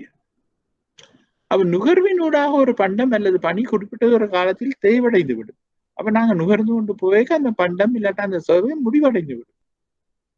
1 கிலோ அரிசியை பண்ணி நான் 3 நாளைக்கு சமைச்சு சாப்பிட்டு அது முடிஞ்சுது. அப்ப சேமிப்பதனூடாக எதிர்காலத்தில் மென்மேலும் பண்டங்கள் பணிகள் உற்பத்திக்கான முதலீட்டு வளங்கள் வழங்கப்படுவதோடு அதன் மூலம் உற்பத்தி இயலளவு அதிகரிக்கும். அப்புறம் அந்த சேமிப்பு தான் பிறகு இன்னொரு முதலீடாக மாறுது அடுத்தடுத்த வருஷத்துக்கு. இன்றைக்கு நான் சேமிச்சா அது அடுத்தடுத்த வருஷம் ஒரு முதலீடாக மாறி உற்பத்தி இயலளவே அது கூட்டிக் கொண்டிருக்கும், ப்ரொடக்ஷன் கெப்பாசிட்டியை கூட்டும். ஆதலால் நுகர்வு முதலீடு என்றவாறும் உற்பத்தி பயன்பாட்டை வகைப்படுத்தி காட்டலாம். அப்ப நான் ஒரு பக்கம் சொல்றேன் நுகர்வும் சேமிப்பும் என்று, ஒரு பக்கம் நாங்கள் கதைக்கோணும் நுகர்வு மற்றும் முதலீடு. ஏனென்றா அந்த சேமிப்பு தான் முதலீடாக மாறுது. இதற்கமைய உற்பத்தி, நுகர்வு, சேமிப்பு மற்றும் முதலீடு ஆகியவற்றை ஒரு பொருளாதாரத்தின் முக்கிய பொருளாதார தொழிற்பாடுகளாக குறிப்பிட முடியுமாய் உள்ளது. இவை அதிகரிப்பதை பொதுவாக பொருளாதாரத்தின் முன்னேற்றம் அல்லது அபிவிருத்தி என குறிப்பிடும். மேற்படி பொருளாதார தொழிற்பாடுகளில் ஈடுபடுகின்ற பல தரப்பினர்களை நாங்கள் முதல் பார்ப்போம். அப்ப இது என்ன நடக்குதுன்னு சொன்னா, ஹவுஸ் ஹோல்ட் செக்டர், நாங்கள் குடும்ப அலகுகள், நாங்கள் எல்லாரும் குடும்ப அலகுகள் என்று சொல்லிக்கொள்வோம். அங்கால உற்பத்தியாளர்கள் இருப்பினர். அப்ப என்ன மாதிரி இந்த உற்பத்தியாளர்களும் இந்த குடும்ப அலகுகள் இந்த ஹவுஸ் ஹோல்ட்ஸும் என்ன மாதிரி கொடுக்கல் வாங்கல்களை செய்து இந்த பொருளாதார தொழிற்பாடுகள்ல இறங்கினம் என்றதை நாங்கள் பார்ப்போம். அப்ப குடும்ப அலகுகள் என்பது குடும்ப ஸ்ட்ரோக் மனை அலகுகள் ஆகும் என்பதோடு அதனூடாக பொருளாதார தொழிற்பாடுகளில் ஈடுபடுகின்ற தனிநபர்கள் உருவாகுவார்கள். அநேகமாக உற்பத்தி காரணிகளின் உரிமை குடும்ப அலகுகளுக்கு சொந்தமாக இருக்கும். அப்ப நாங்கள் பார்த்தோம் இந்த 4 உற்பத்தி காரணிகள் உழைப்பு, நிலம், மூலதனம், முயற்சி, இந்த 4மே இந்த குடும்ப அலகுகளுக்குள்ளான் இருக்கு. அரசாங்கம் உற்பத்தி காரணிகளின் உடைமை, நுகர்வு, சேமிப்பு மற்றும் முதலீட்டினூடாக பொருளாதார தொழிற்பாட்டில் பங்கேற்கின்றது. அப்ப அரசாங்கமும் உற்பத்தி காரணிகளோட உரிமையை வச்சிருக்குது, நுகர்வை செய்யுது, சேமிப்பை செய்யுது, அந்த சேமிப்பு எடுத்து முதலீட்டை செய்யுது. அப்படியான வேலைகள்ல இறங்குறதால அரசாங்கம் இதுல ஒரு பொருளாதார ஒரு அங்கம் வகிக்குது. மேலும் வரிய அறவிடுது. நான் முதலே கழிச்ச மாதிரி வரிய அறவிட்டு வறுமையான மக்களுக்கு செலவழிக்க விரும்புகின்றது, செலவழிக்கின்றது. மானியங்களை வழங்குகின்றது, அதான் வறியவர்கள் வாங்கக்கூடிய மாதிரி மானியங்களை வழங்குகின்றது. கொள்கை வகுத்தல் ஆகியவற்றினூடாக பொருளாதார தொழிற்பாட்டில் தலையீடு செய்வதை அரசாங்கம் மேற்கொள்கின்றது. அரசாங்கத்தின் அனைத்து தொழிற்பாடுகளிலும் முழு மொத்த நிதியியல் பெறுபேறு அரச வரவு செலவு திட்ட பற்றாக்குறையாக அல்லது மிகையாக அமையும். அரசாங்கத்தின் அனைத்து தொழிற்பாடுகளிலும் முழுமொத்த நிதியியல் பெறுபவர் அரச வரவு செலுத்திட்ட பற்றாக்குறையாக அல்லது மிகையாக அமையும். அப்ப அதுல என்ன சொல்லப்படுது என்று சொன்னால், அரசாங்கம் செலவழிக்கின்றது. அரசாங்கம் செலவழிக்கும் பொழுது அது அரசாங்கத்தினுடைய செலவு. அரசாங்கம் வரி மூலமாகவும் இனிய முதலீடுகள் மூலமாகவும் வருமானத்தை பெறும் பொழுது அது அரசாங்கத்தின் வருமானம். அப்ப அதுக்கு இடையில உள்ளது பற்றாக்குறை இல்லாட்ட மேலதிகம் என்பதுதான் இதுல சொல்லப்படுகின்றது. வெளிநாட்டவர்களும் சில நேரங்கள்ல பெரும்பாலான நேரங்கள்ல எங்களோட பொருளாதார நடவடிக்கையில பங்கேற்கினோம். பொருளாதார உரித்தாயுள்ள நாட்டின் பிரஜைகள் அல்லாதவர்கள் இதில் உள்ளடங்குகின்றனர். ஒரு நாட்டின் பொருளாதார செயற்பாட்டுக்கு உற்பத்தி காரணிகள், நுகர்வு, சேமிப்பு மற்றும் முதலீட்டினூடாக வெளிநாட்டவர்கள் பெருமளவு பங்கு பெற்றுவார். அப்ப ஏற்றுமதி இறக்குமதியினூடாக, வெளிநாட்டு காரணி பணிகளினூடாக வெளிநாட்டு மூலதனத்தை கொண்டு வருவினம் அந்த நாட்டுக்கு, மற்றும் வெளிநாட்டு பண அனுப்புதலினூடாக இதனை அடையாளம் காணலாம். வெளிநாட்டவர் பங்களிப்பின் திரண்ட நிதியியல் பெறுபவரானது ஒரு நாட்டின் சென்மதி நிலுவை பற்றாக்குறை அல்லது மிகையாகவும் அமையும். அதை நாங்கள் பிறகு பார்ப்போம். சென்மதி நிலுவை என்னன்றது நாங்கள் பிறகு பார்ப்போம். அப்ப நாணய அதிகார சபை, அப்ப இங்க மத்திய வங்கியும் இதுக்குள்ள சம்பந்தப்படுது. அப்ப இந்த உற்பத்தி வருமான சட்டத்திற்கு மத்திய வங்கி என்ன மாதிரி இதுன்றது ஒருக்கா நீங்கள் வாசிச்சு பாருங்க.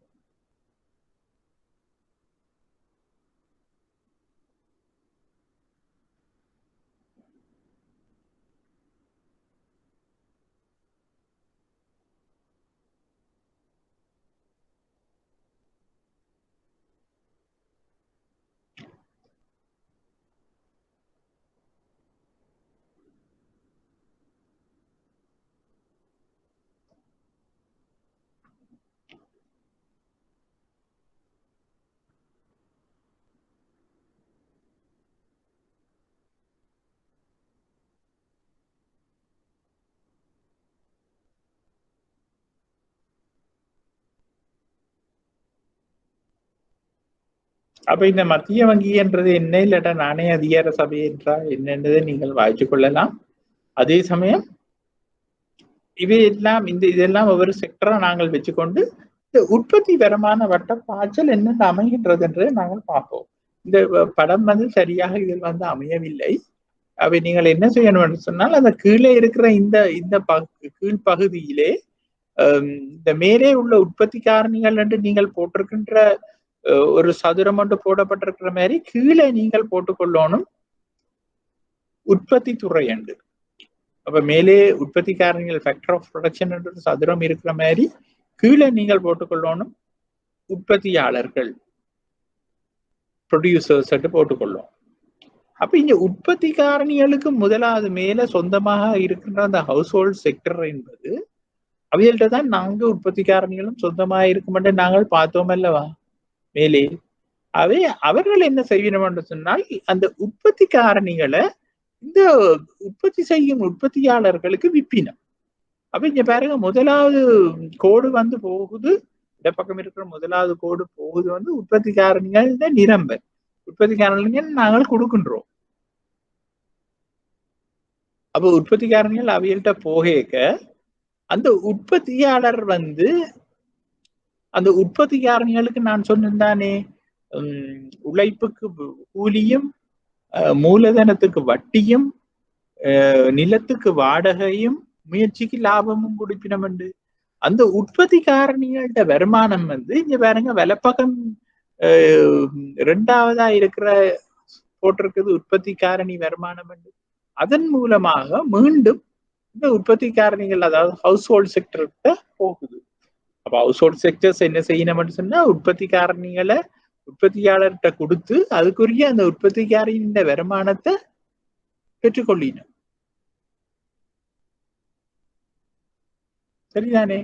அப்ப அந்த 4 காரணிகளையும் அவையில் உற்பத்தியாளர்கிட்ட கொடுத்துட்டு அந்த உற்பத்தி காரணிக்குரிய வருமானமாக கூலி, வாடகை, மூலதனத்துக்கு வட்டி, முயற்சிக்கு லாபத்தை பெற்றுக்கொள்ளணும். உற்பத்தியாளர் என்ன செய்யணும், அந்த பொருட்களை உற்பத்தி செய்து போட்டு அந்த உற்பத்திக்குரிய பொருளாதாரத்தை, உற்பத்தி பொருட்களை இந்த உற்பத்தி ஹவுஸ் ஹோல்ட் செக்டர் சொல்லப்பட்ட இந்த உற்பத்தி காரணிகளை வச்சிருக்கிறார்களுக்கு விற்கணும். ஏன்னா அவையில் தானே ஹவுஸ் ஹோல்ட் செக்டர். அப்ப மூன்றாவது பாருங்க உற்பத்தி நிரம்பல் என்று இருக்கின்றது. உற்பத்தி செய்யப்பட்ட பொருட்களே நிரம்பல் செய்யப்படுகின்றது. அப்ப அப்படி நிரம்பல் செய்யப்படும் பொழுது அதற்குரிய விலையை கொடுத்து தானே ஹவுஸ் ஹோல்ட் செக்டர் வேண்டணும். அப்ப நாலாவதா பாருங்க அந்த உற்பத்தியாளர் தங்களோட வருமானத்தை பொருளாதாரத்தின் மீது செலவழிக்கணும். அப்ப அப்படித்தான் இந்த ஆரம்ப ஒரு சிறிய எடுத்துக்காட்டான ஒரு பொருளாதார சுற்றோட்டம் இப்படித்தான் இருக்கும். அதை நாங்கள் விளங்கிக் கொள்ளும். அப்ப இங்க பாருங்க இதை பற்றி விளங்கப்படுத்தி இருக்கு. உற்பத்தி நிறுவனம் என்பது ஒரு குறிப்பிட்ட ஒரு பண்டத்தை அல்லது சேவையை உற்பத்தி செய்கின்ற ஒரு அலகாகும். இது ஒரு தொழிற்சாலையாக அல்லது குடும்பமாக அமையலாம். உதாரணமாக வேளாண்மை நடவடிக்கையில் அல்லது மண் உற்பத்தி ஒன்றில் ஈடுபடுகின்ற ஒரு குடும்பம், மனை உற்பத்தி ஒன்றில் ஈடுபடுகின்ற ஒரு குடும்பம் உற்பத்தி நிறுவனம் ஒன்றாகவும் காணப்படும். அதே குடும்பத்திற்கு சொந்தமான உற்பத்தி காரணிகளும் காணப்படும். காணிகள் இல்ல காரணிகள் என்று திருத்திக் கொள்ளுங்க. உள்நாட்டு நபர்கள், அரசாங்கம் மற்றும் வெளிநாட்டுக்கு சொந்தமான உற்பத்தி நிறுவனங்களும் உள்ளன. அதே போன்று உள்நாட்டு நபர்கள், குடும்பங்கள், அரசாங்கம் மற்றும் வெளிநாட்டவர்கள் உற்பத்தி காரணிகளின் உரிமையாளர்களாகவும் இருப்பார்கள். உற்பத்தி செயற்பாடு மேற்படி 2 பாதிகளுக்கும் இடையில் கொடுக்கல் வாங்கல்களை ஏற்படுத்தும். அப்ப பாய்ச்சலின் மூலம் உற்பத்தி பொருட்டான உற்பத்தி காரணிகளை ஹவுஸ் ஹோல்ட் செக்டர் இங்க வழங்குது. பிறகு பாய்ச்சலின் மூலம் 2வது அம்புக்குறியின் மூலம் என்ன நடக்குதுன்னு சொன்னா அதுக்குரிய வருமானத்தை அவர்கள் பெற்றுக் கொள்கின்றார்கள். அப்ப 3வது பாய்ச்சலின் மூலம் அந்த உற்பத்தியாளர் உற்பத்தி செய்த பொருட்களை அந்த ஹவுஸ் ஹோல்ட் செக்டருக்கு விற்கும் பொழுது 4வது பாய்ச்சலின் மூலம் அவர்கள் அந்த காசை கொடுக்கணும் அந்த வேண்ட பொருட்களுக்கு, முடிவு பொருட்களுக்கு. இதற்கு ஒரு நாட்டின் உற்பத்தி காரணிகள், தொழில்நிலை, உற்பத்தி வருமானம் மற்றும் வருமான பயன்பாடு ஆகியன உற்பத்தி செயற்பாட்டிலேயே உள்ள பல்வேறான தோற்றப்பாடுகள் ஆகும். இதில் 1வது 3வது பாய்ச்சல்களும் உண்மை பாய்ச்சல்களாக இருக்கும். 2வது மற்றும் 4வது பாய்ச்சல்கள் நிதியியல் ரீதியான பாய்ச்சல்களாக இருக்கும். அதாவது 1ம் 3ம் 1வது என்ன ஒரு பிசிக்கலா நாங்கள் கொடுக்கிற உற்பத்தி காரணிகள், 3வது என்ன அந்த பொருட்களை நாங்கள் வேண்டிக் கொள்ற உற்பத்தியாளருக்கு வேண்டிக் கொள்கின்ற பொருட்கள், 2வது 4வதும் பண ரீதியான கொடுக்கல் வாங்கல். 2வது 4வதும் அந்த பண ரீதியான கொடுக்கல் வாங்கல். ஆயினும் இந்த அனைத்து பாய்ச்சல்களிலும் நிதியியல் பருமதியின் மூலம் ஒரு பொருளாதாரத்திலும் குறிப்பிட்ட ஒரு காலத்திலும் மேற்கொள்ளப்பட்டுள்ள உற்பத்தி செயற்பாட்டின் பெறுமதியே எடுத்து காட்டப்படுகின்றது. அப்ப இது ஒரு நாட்டின் பெருமானமாகவும் காட்டலாம். சரிதானே? இது ஒரு நாட்டின் பெருமானமாகவும் காட்டலாம். உற்பத்தி அல்லது முழு மொத்த நிரம்பலாகவும் செலவு பக்கம் அமைகின்றது. அப்ப நிரம்பல், கேள்வி, காசு பாய்ச்சல் எல்லாத்தையும் காட்டுவதாக இது அமைகின்றது. அப்போ ஒரு நாட்டின் மொத்த தேசிய வருமானமும் மொத்த தேசிய உற்பத்தி அதுகளெல்லாம் நாங்கள் கொஞ்சம் டீப்பா பிறகு படிப்போம். அவை இதுல நாங்கள் இதெல்லாத்தையும் பார்த்து கொண்டா காணும். அடுத்தது நாங்க பொருளாதார பண்டங்களை பற்றி பார்ப்போம். அதுல கொஞ்சம் டீப்பா இருக்கு, நீங்கள் வாசிச்சு விளங்கக்கூடிய விளங்கிக் கொள்ளுங்க, இல்லாட்டா நாங்கள் அது பிறகு நாங்கள் பார்ப்போம். அப்ப பொருளாதார பண்டங்கள் என்று சொன்னா எக்கனாமிக் குட்ஸ். அப்ப எக்கனாமிக் குட்ஸ்ன்றது என்ன? நான் முதல் சொன்ன மாதிரி இந்த பொருட்களை உற்பத்தி செய்வதற்கு எங்களுக்கு ஒரு செலவு இருக்கின்றது. அப்ப ஒரு செலவு ஒன்று இருக்கும் என்று சொன்னால் அந்த பண்டம் பொருளாதார பண்டம். ஒரு பொருளை உற்பத்தி செய்வதற்கு ஒரு செலவு இருக்கும் என்று சொன்னால் அது பொருளாதார பண்டம். அது பாருங்க, பொருளியலில் பொருளாதார பண்டங்கள், பணிகள் உட்பட இலவசமான பண்டங்கள் என்று தனித்த அடையாளம் காணப்படுகின்றன. அப்ப பொருளாதார பண்டத்துக்கு ஒப்போசிட்டான பண்டம் இலவசமான பண்டம். அப்ப இந்த மாற்றமானது ஒன்றோடொன்று தொடர்பட்ட 4 காரணிகளை அடிப்படையாக கொண்டு அடையாளம் காணப்படுகின்றன.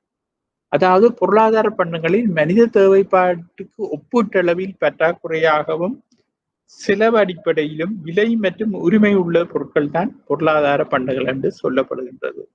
அப்ப நாங்கள் இவ்வளவு நேரம் பார்த்து இந்த வளங்களை கொண்டுச்சு உற்பத்தி செய்து மக்கள் காசு கொடுத்து வேற்ற பொருட்கள் எல்லாம் பொருளாதார பண்டங்கள்.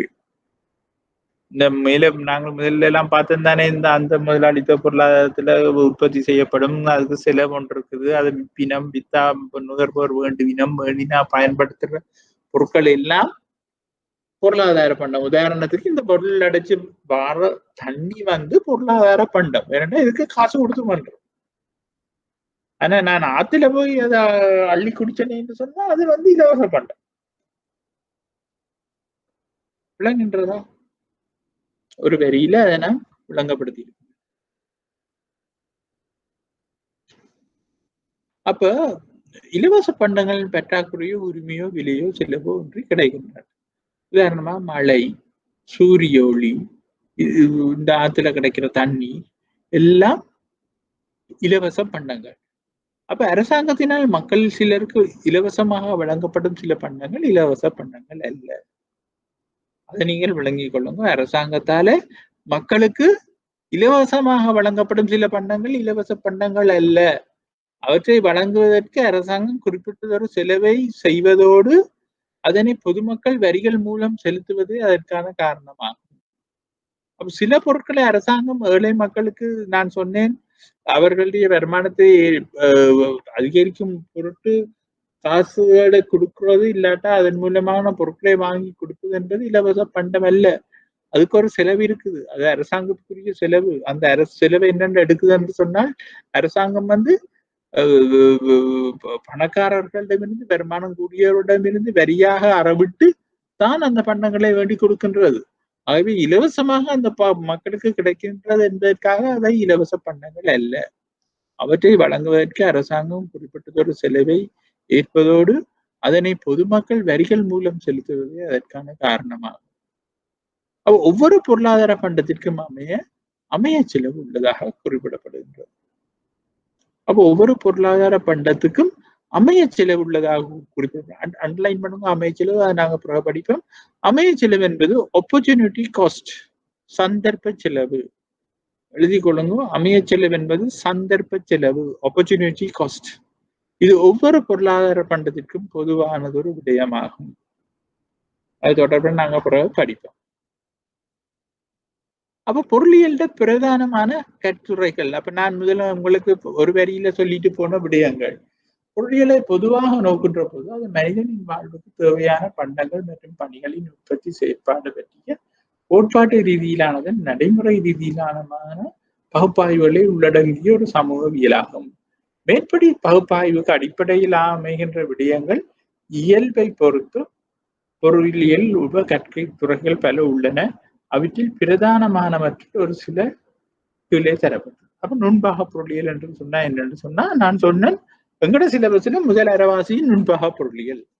அப்ப என்னண்டா பண்டங்கள் மற்றும் பணிகள் பற்றிய கேள்வியாளர் மற்றும் வழங்குனர்களின் பொருளாதார விடயங்கள் தொடர்பாக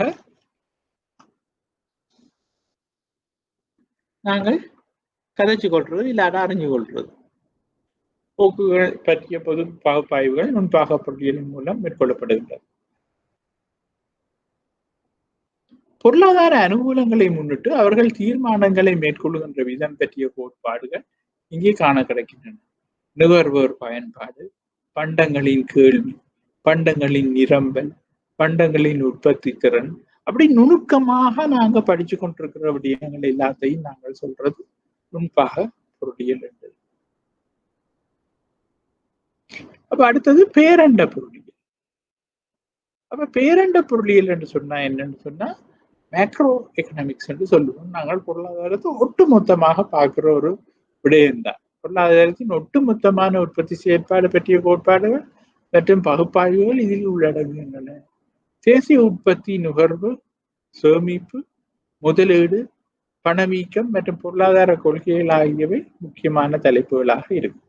அப்ப நாங்கள் அது நான் உங்களுக்கு படிக்கையே நாங்கள் விளங்கிடும். எங்களுக்கு நாங்கள் இது ரெண்டையும் நாங்கள் படிக்க போறோம்.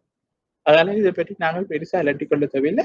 ஒட்டுமொத்த ரீதியில ஒரு பொருளாதாரத்தை நாங்கள் மேலோட்டமாக பார்க்கறது மேக்ரோ எக்கனாமிக்ஸ் என்று நாங்கள் சொல்லிக் கொள்கின்றோம். அடுத்தது அபிவிருத்தி பொருளியல், டெவலப்மெண்ட் எக்கனாமிக்ஸ். அப்ப இதில் பொருளாதார ரீதியில் அபிவிருத்தி அடையாத நாடுகளை அபிவிருத்தி செய்யும் பொருட்டு கடைபிடிக்க வேண்டிய கொள்கைகளை மற்றும் உற்பத்தி செயற்பாடுகள் பற்றிய கோட்பாடுகளும் பகுப்பாய்வுகளும் உள்ளடங்கியுள்ளன. அபிவிருத்தி பொருட்டியல் என்ன? ஒரு நாடுன்னு எடுத்துக்கொண்டா அது அபிவிருத்தி அடையாத நிலையிலிருந்து அபிவிருத்தி அடைவதற்கு தேவையான எல்லா விடயங்களையும் நாங்கள் செய்கிற எல்லா விடயங்களையும் இந்த அபிவிருத்தி பொருளியலுக்குள்ள உள்ளடக்கணும். பொருளாதார அபிவிருத்திக்கான உள்ளமைப்பு ரீதியிலான தடைகளும் பொருளாதார வளர்ச்சி அபிவிருத்தி கோட்பாடுகளும் இதில் உள்ளடங்குகின்றன. அபிவிருத்தி பொருளியலை பிரதானமாக பேரண்ட பொருளியலின் ஒரு பகுதியாகவும் கருத முடியும். பேரண்ட பொருளியலின் ஒரு பகுதியாகவும் கருத முடியும். பன்னாட்டு பொருளியல் இன்டர்நேஷனல் எக்கனாமிக்ஸ்ன்றது என்ன?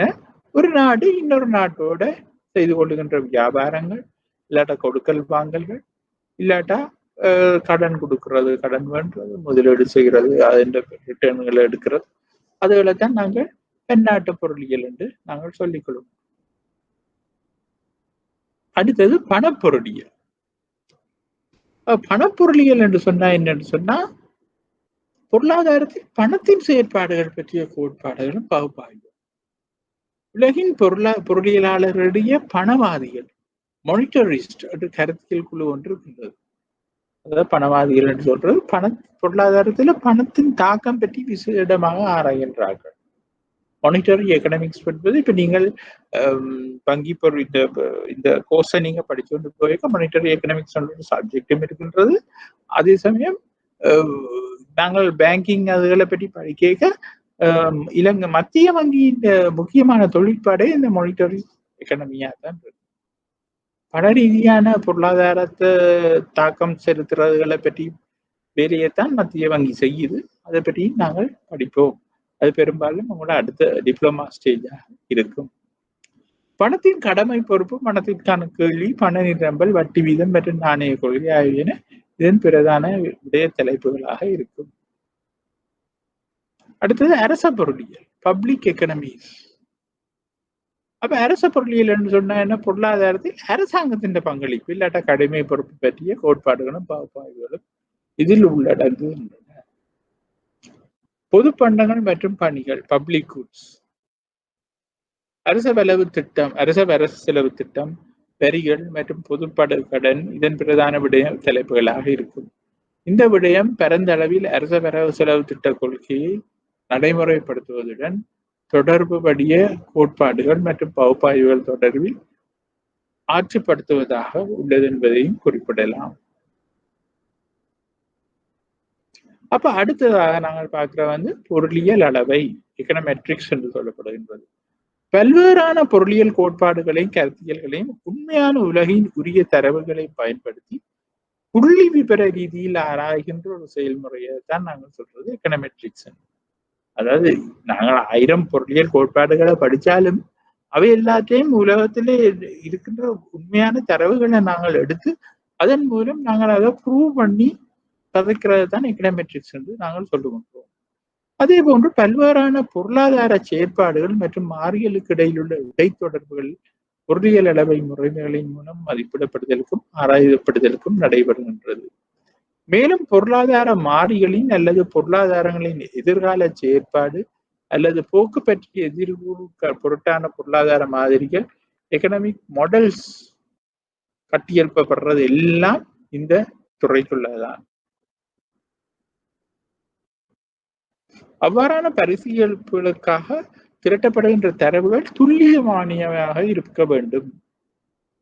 அதாவது சரியான எவிடன்ஸோட இருக்க வேண்டும்.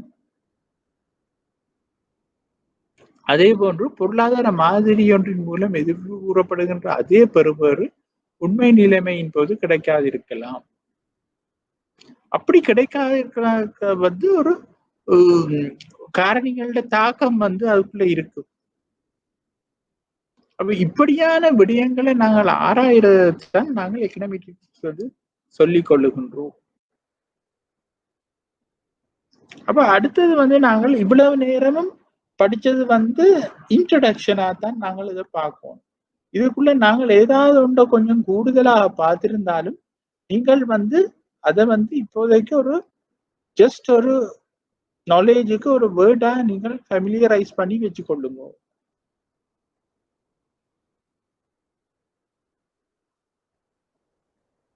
ஃபெமிலியரைஸ் பண்ணி வச்சுக்கொள்ளுங்க. ஆகவே நாங்கள் இவ்வளவு நேரம் பார்த்தது உங்களுக்கு ஒரு இது தொடர்பான ஒரு ஐடியா உங்களுக்கு கிடைக்கணும் என்பதற்காக மட்டும்தான். அதுல வந்து சில வேர்ட்ஸுகளை வந்து நாங்கள் பிறகு கூடுதலாக டீப்பாக நாங்கள் பார்க்க போகின்றோம். ஆகவே இப்ப பார்த்ததை விட்டு கடைசி சாப்டரா பாருங்க இந்த நோட்ஸ்ல லெசன்ல பொருளியல் மூலாதார பிரச்சனைகள் என்று. அப்ப எங்களுடைய இனி படிக்க போன்ற விடயங்கள் எல்லாம் வந்து இந்த பொருளியல் மூலாதார பிரச்சனைகளை அடிப்படையாக கொண்டதாகத்தான் இருக்க போகின்றது. அது இனி நாங்கள் இதை கொஞ்சம் டீப்பா பார்ப்போம். அப்ப நாங்கள் ஆரம்பத்துல பொருளாதார பிரச்சனைகளை பற்றி நாங்கள் நாங்கள் பார்த்தோம் வளங்களோட அருமை, தெரிவு, மாற்று பயன்பாடு, மற்றது அத உற்பத்திக்கு என்னென்று பயன்படுத்துகின்றது என்பதை பற்றி பார்த்தோம். அதைத்தான் நாங்கள் இப்ப மூல பொருளாதார பிரச்சனைன்றதுக்குள்ள நாங்கள் பார்க்க போகிறோம். அதுல முதலாவது வந்து அருமை. அப்ப நாங்கள் பழையபடி வருவோம். மனித விருப்பங்களுடன் ஒப்பிடுகின்ற போது வளங்களின் அளவானது அருமையாக இருக்கின்றது. மாற்று பயன்பாடு எந்த ஒரு வளமானது ஒரு தேவைக்கு மட்டும் இல்லாது பல்வேறு தேவைகளுக்கு மாற்றி பயன்படுத்தக்கூடிய தன்மையை கொண்டிருப்பது வளங்களின் மாற்று பயன்பாடு என்று கூறலாம். அப்ப நான் உங்களுக்கு முதல் சொன்னால் அருமையில் வளங்களுக்குள்ளே ஒரு தெரிவு செய்ய வேண்டி இருக்கின்றது. எந்த வளத்தை என்னத்துக்கு பயன்படுத்தணும்ன்றது ஒரு தெரிவு செய்யப்பட வேண்டி இருக்கின்றது என்று நாங்கள் சொன்னது வந்து ஆரம்பத்துல படிச்சது வந்து இந்த மாற்று பயன்பாடு தான். வளங்கள் வந்து நிறைய தேவைகளுக்கு பயன்படுத்தலாம். அதுல நாங்கள் வந்து மனிதனின் முக்கியமான தேவை எதென்று பார்த்து அதுக்கு நாங்கள் அந்த வளத்தை பயன்படுத்த போறோம். அப்ப நாங்கள் அந்த வளத்தை பயன்படுத்தும் பொழுது உங்களுக்கு ஒரு கடமைப்பாடு இருக்கேன்னு சொன்னா அதை சரியா பயன்படுத்தணும். இல்லாட்டா என்ன அங்க எத்தனையோ சான்சஸை விட்டு அவங்கள எல்லாரையும் வெளியில போட்டுதான் நாங்கள் உள்ளுக்கு வந்திருக்கின்றோம். இலங்கையில யூனிவர்சிட்டி எஜுகேஷன் மாதிரி உதாரணமா ஒரு மெடிசினோ ஒரு என்ஜினியரிங்கோ எடுபடுறவன் வந்து உள்ளுக்கு வரும் பொழுது அவன் வந்து எத்தனையோ பேருடைய சான்ஸை இதென்று கொண்டுதான் உள்ளுக்கு வாரவன் அதை சரியா பயன்படுத்தணும். அப்படி சரியா பயன்படுத்தாத அந்த வளத்தை சரியா பயன்படுத்தாத பட்சத்துல அவனுடைய நிலை என்ன? அவன் மற்றவர்களுக்கும் துரோகம் செய்கின்றான், பெறாம விட்டாக்களுக்கும் துரோகம் செய்கின்றான் என்ற மாதிரி தான் இங்கேயும் அந்த வளம் வந்து சரியாக பயன்படுத்தப்படணும். இல்லாத பட்சத்தில் நாங்கள் வேறொரு தேவைக்கு அந்த வளத்தை பயன்படுத்தி இருக்கலாம் என்ற ஒரு பிரச்சனையை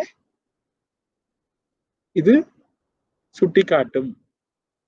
அப்ப தெரிவுன்றது என்ன?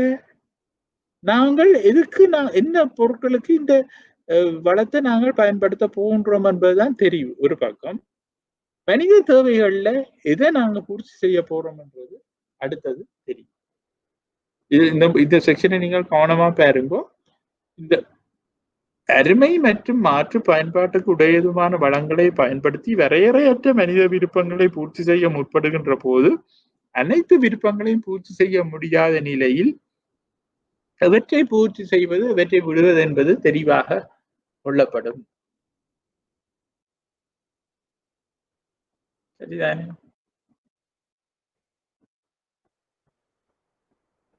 அப்ப அமைய செலவென்றால் என்ன? நான் இப்ப உங்களுக்கு படிச்சுட்டு கொண்டு வரைக்கும் நான் அதை பற்றி சொன்னேன்னா அமைய செலவென்றால் என்னன்னு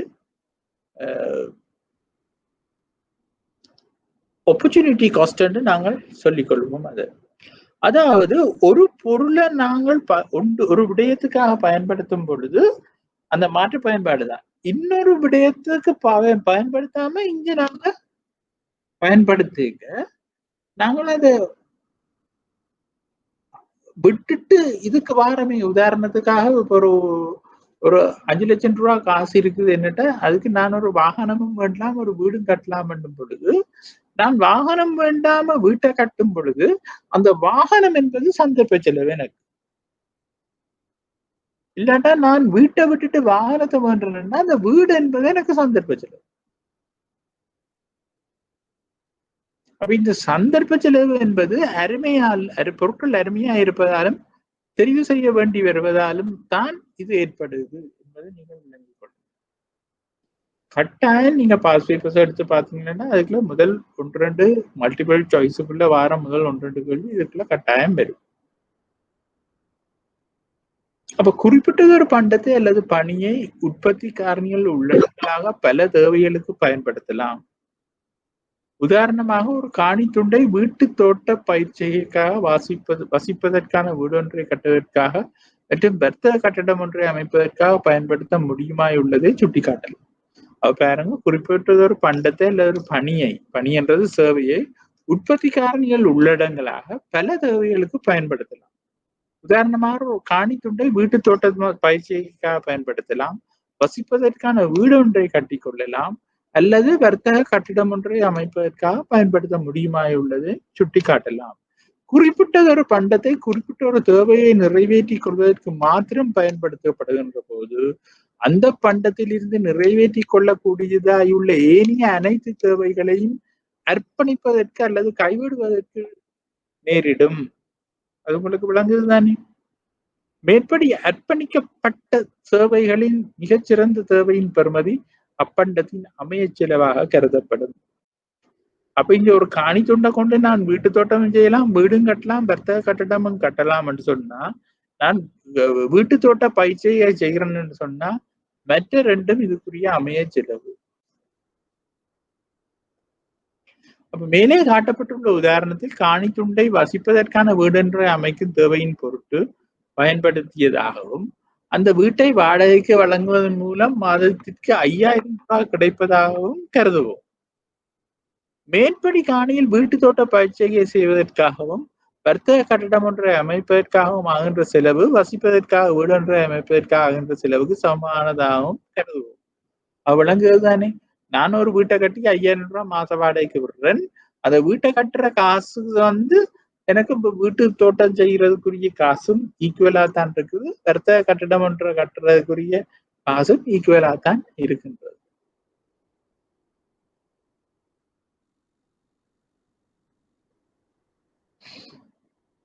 இங்கு வீட்டு தோட்ட பயிற்சியின் மூலம் வாடகை வருமானமாக கிடைக்கக்கூடிய வருமானத்தையும் வர்த்தக கட்டடத்தின் மூலம் கிடைக்கக்கூடிய வாடகை வருமானத்தையும் வசிப்பதற்கான வீட்டின் வாடகை வருமானத்துடன் ஒப்பிட்டு பார்ப்பதன் மூலம் அதிக லாபகரமான தேவை யாது என்பதை தீர்மானிக்கலாம்.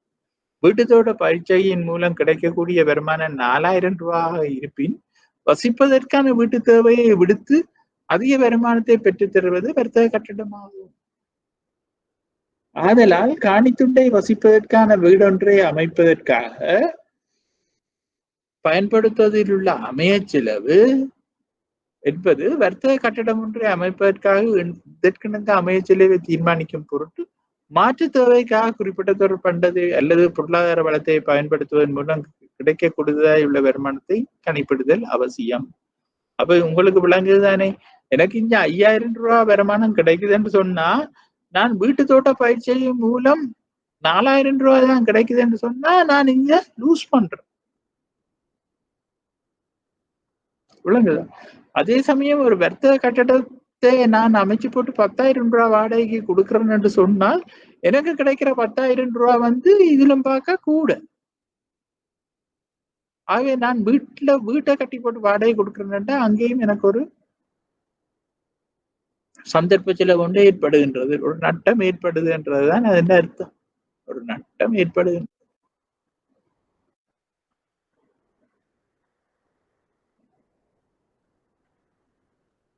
சரி, அப்ப அமைய செலவு உற்பத்தியிலும் நுகர்விலும் நிலையான தெரிவினை மேற்கொள்ளுகின்ற போது அதன் பொருட்டு விட்டுக் கொடுக்கின்ற இழக்கப்பட்ட இணைய பொருட்கள் பெறுமதியே அமைய செலவு என்று நாங்கள் இங்கே சொல்லிக் கொடுக்கின்றோம். அமைய செலவு ஏற்படுவதற்கான காரணங்கள் வளங்கள் அருமைத்தன்மையாக இருப்பதும் வளங்களின் மாற்று பயன்பாடும் நிறை தொழில் மட்டமும் ஆகும். அமைய செலவு பூச்சியமாக அமையக்கூடிய காரணிகள் என்ன? அருமைத்தன்மை இல்லாத போது, வளங்களுக்கு மாற்று பயன்பாடு இல்லாத போது, குறை தொழில் மட்டம் இல்லாத போது. அமைய செலவு பூச்சியமாக அமையக்கூடிய பொருட்கள் என்னன்னு சொன்னா சூரிய ஒளி. எங்களுக்கு கிடைக்கிற அந்த இலவச பண்டங்கள் என்று சொன்னேனே, சூரிய ஒளி, மழை நீர், இல்லாட்டா ஆத்து நீர், காத்து, இதுகள் தான் அருமைத்தன்மை இல்லை என்று சொல்லிக்க நாங்கள் அதை அமைய செலவு 0 சொல்றோம். அதுவும் காத்து வந்து இப்ப எவரெஸ்ட் மேரில ஏறுறவனுக்கு காத்து பிரச்சனையா இருக்கு. விளங்குதா? ஒரு வருஷத்துக்கு மழை இல்லையாண்டா ஒரு நாட்டுல பாலைவன பகுதியில இருக்கிறவங்களுக்கு மழை இல்லாத அவங்களுக்கு தண்ணின்றது அருமை. அது இடத்துக்கு இடம் நேரத்துக்கு நேரம் மாறுபடும். அப்ப நாங்கள் அடுத்ததான் பார்க்க போகின்ற உற்பத்தி சாத்திய வளைகோட்டோட இந்த அருமை தெரிவு என்பதும் சம்பந்தப்படுகின்றபடியா நாங்கள் அதை அடுத்த கிளாஸ்ல அதை பார்த்து கொண்டு உற்பத்தி சாத்திய வளையோட அடுத்த கிளாஸ்ல பார்ப்போம். அப்ப இதுவரை நான் படிப்பிச்சதுல உங்களுக்கு ஏதாவது பிரச்சனை இருக்குமா இருந்தா இன்னும் ஒரு 5-10 நிமிஷம் இருக்கின்றது. நாங்கள் அதுக்குள்ள ஒரு கேள்வி பதிலா நீங்கள் துணிஞ்சு என்னோட கேட்கலாம்.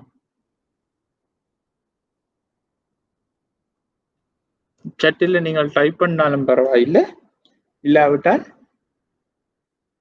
இந்த மைக்கில் என்னோட கதைச்சாலும் பரவாயில்லை. ஏதாவது விளங்காது இல்லாட்டா ஸ்பீடா போனேன்ற மாதிரி இது வந்து எங்களோட பேசிக் நாலேஜ். இதை பேசிக்கை நீங்கள் விளங்கி கொள்ள வேண்டும். நாங்கள் அருமை தெரிவை பற்றி நாங்கள் கட்டாயம் அடுத்த வகுப்புல படிக்க போறோம். அது இன்னும் முக்கியம்.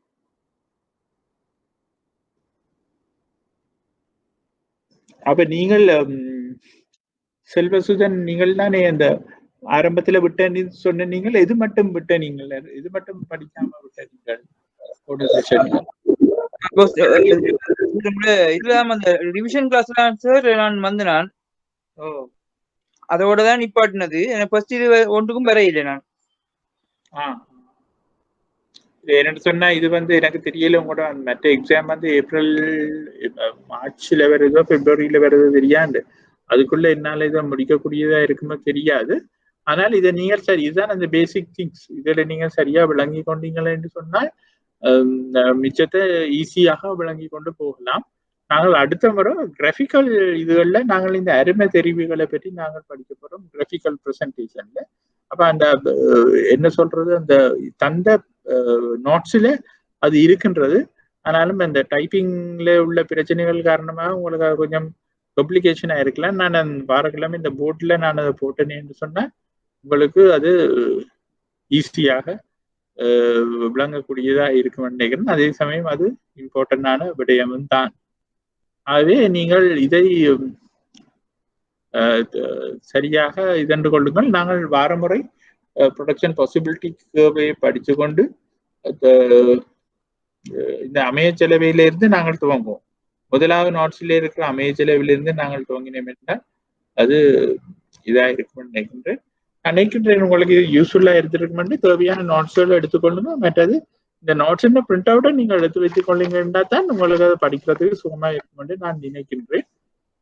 எப்ப எனக்கு நீங்கள் போர்டுக்கு போகணும் இல்லாட்ட விளங்கவில்லை என்று சொன்ன நான் அந்த வேலையை என்னால செய்யக்கூடியதாக இருக்கும். வேற ஏதாவது கேள்விகள்?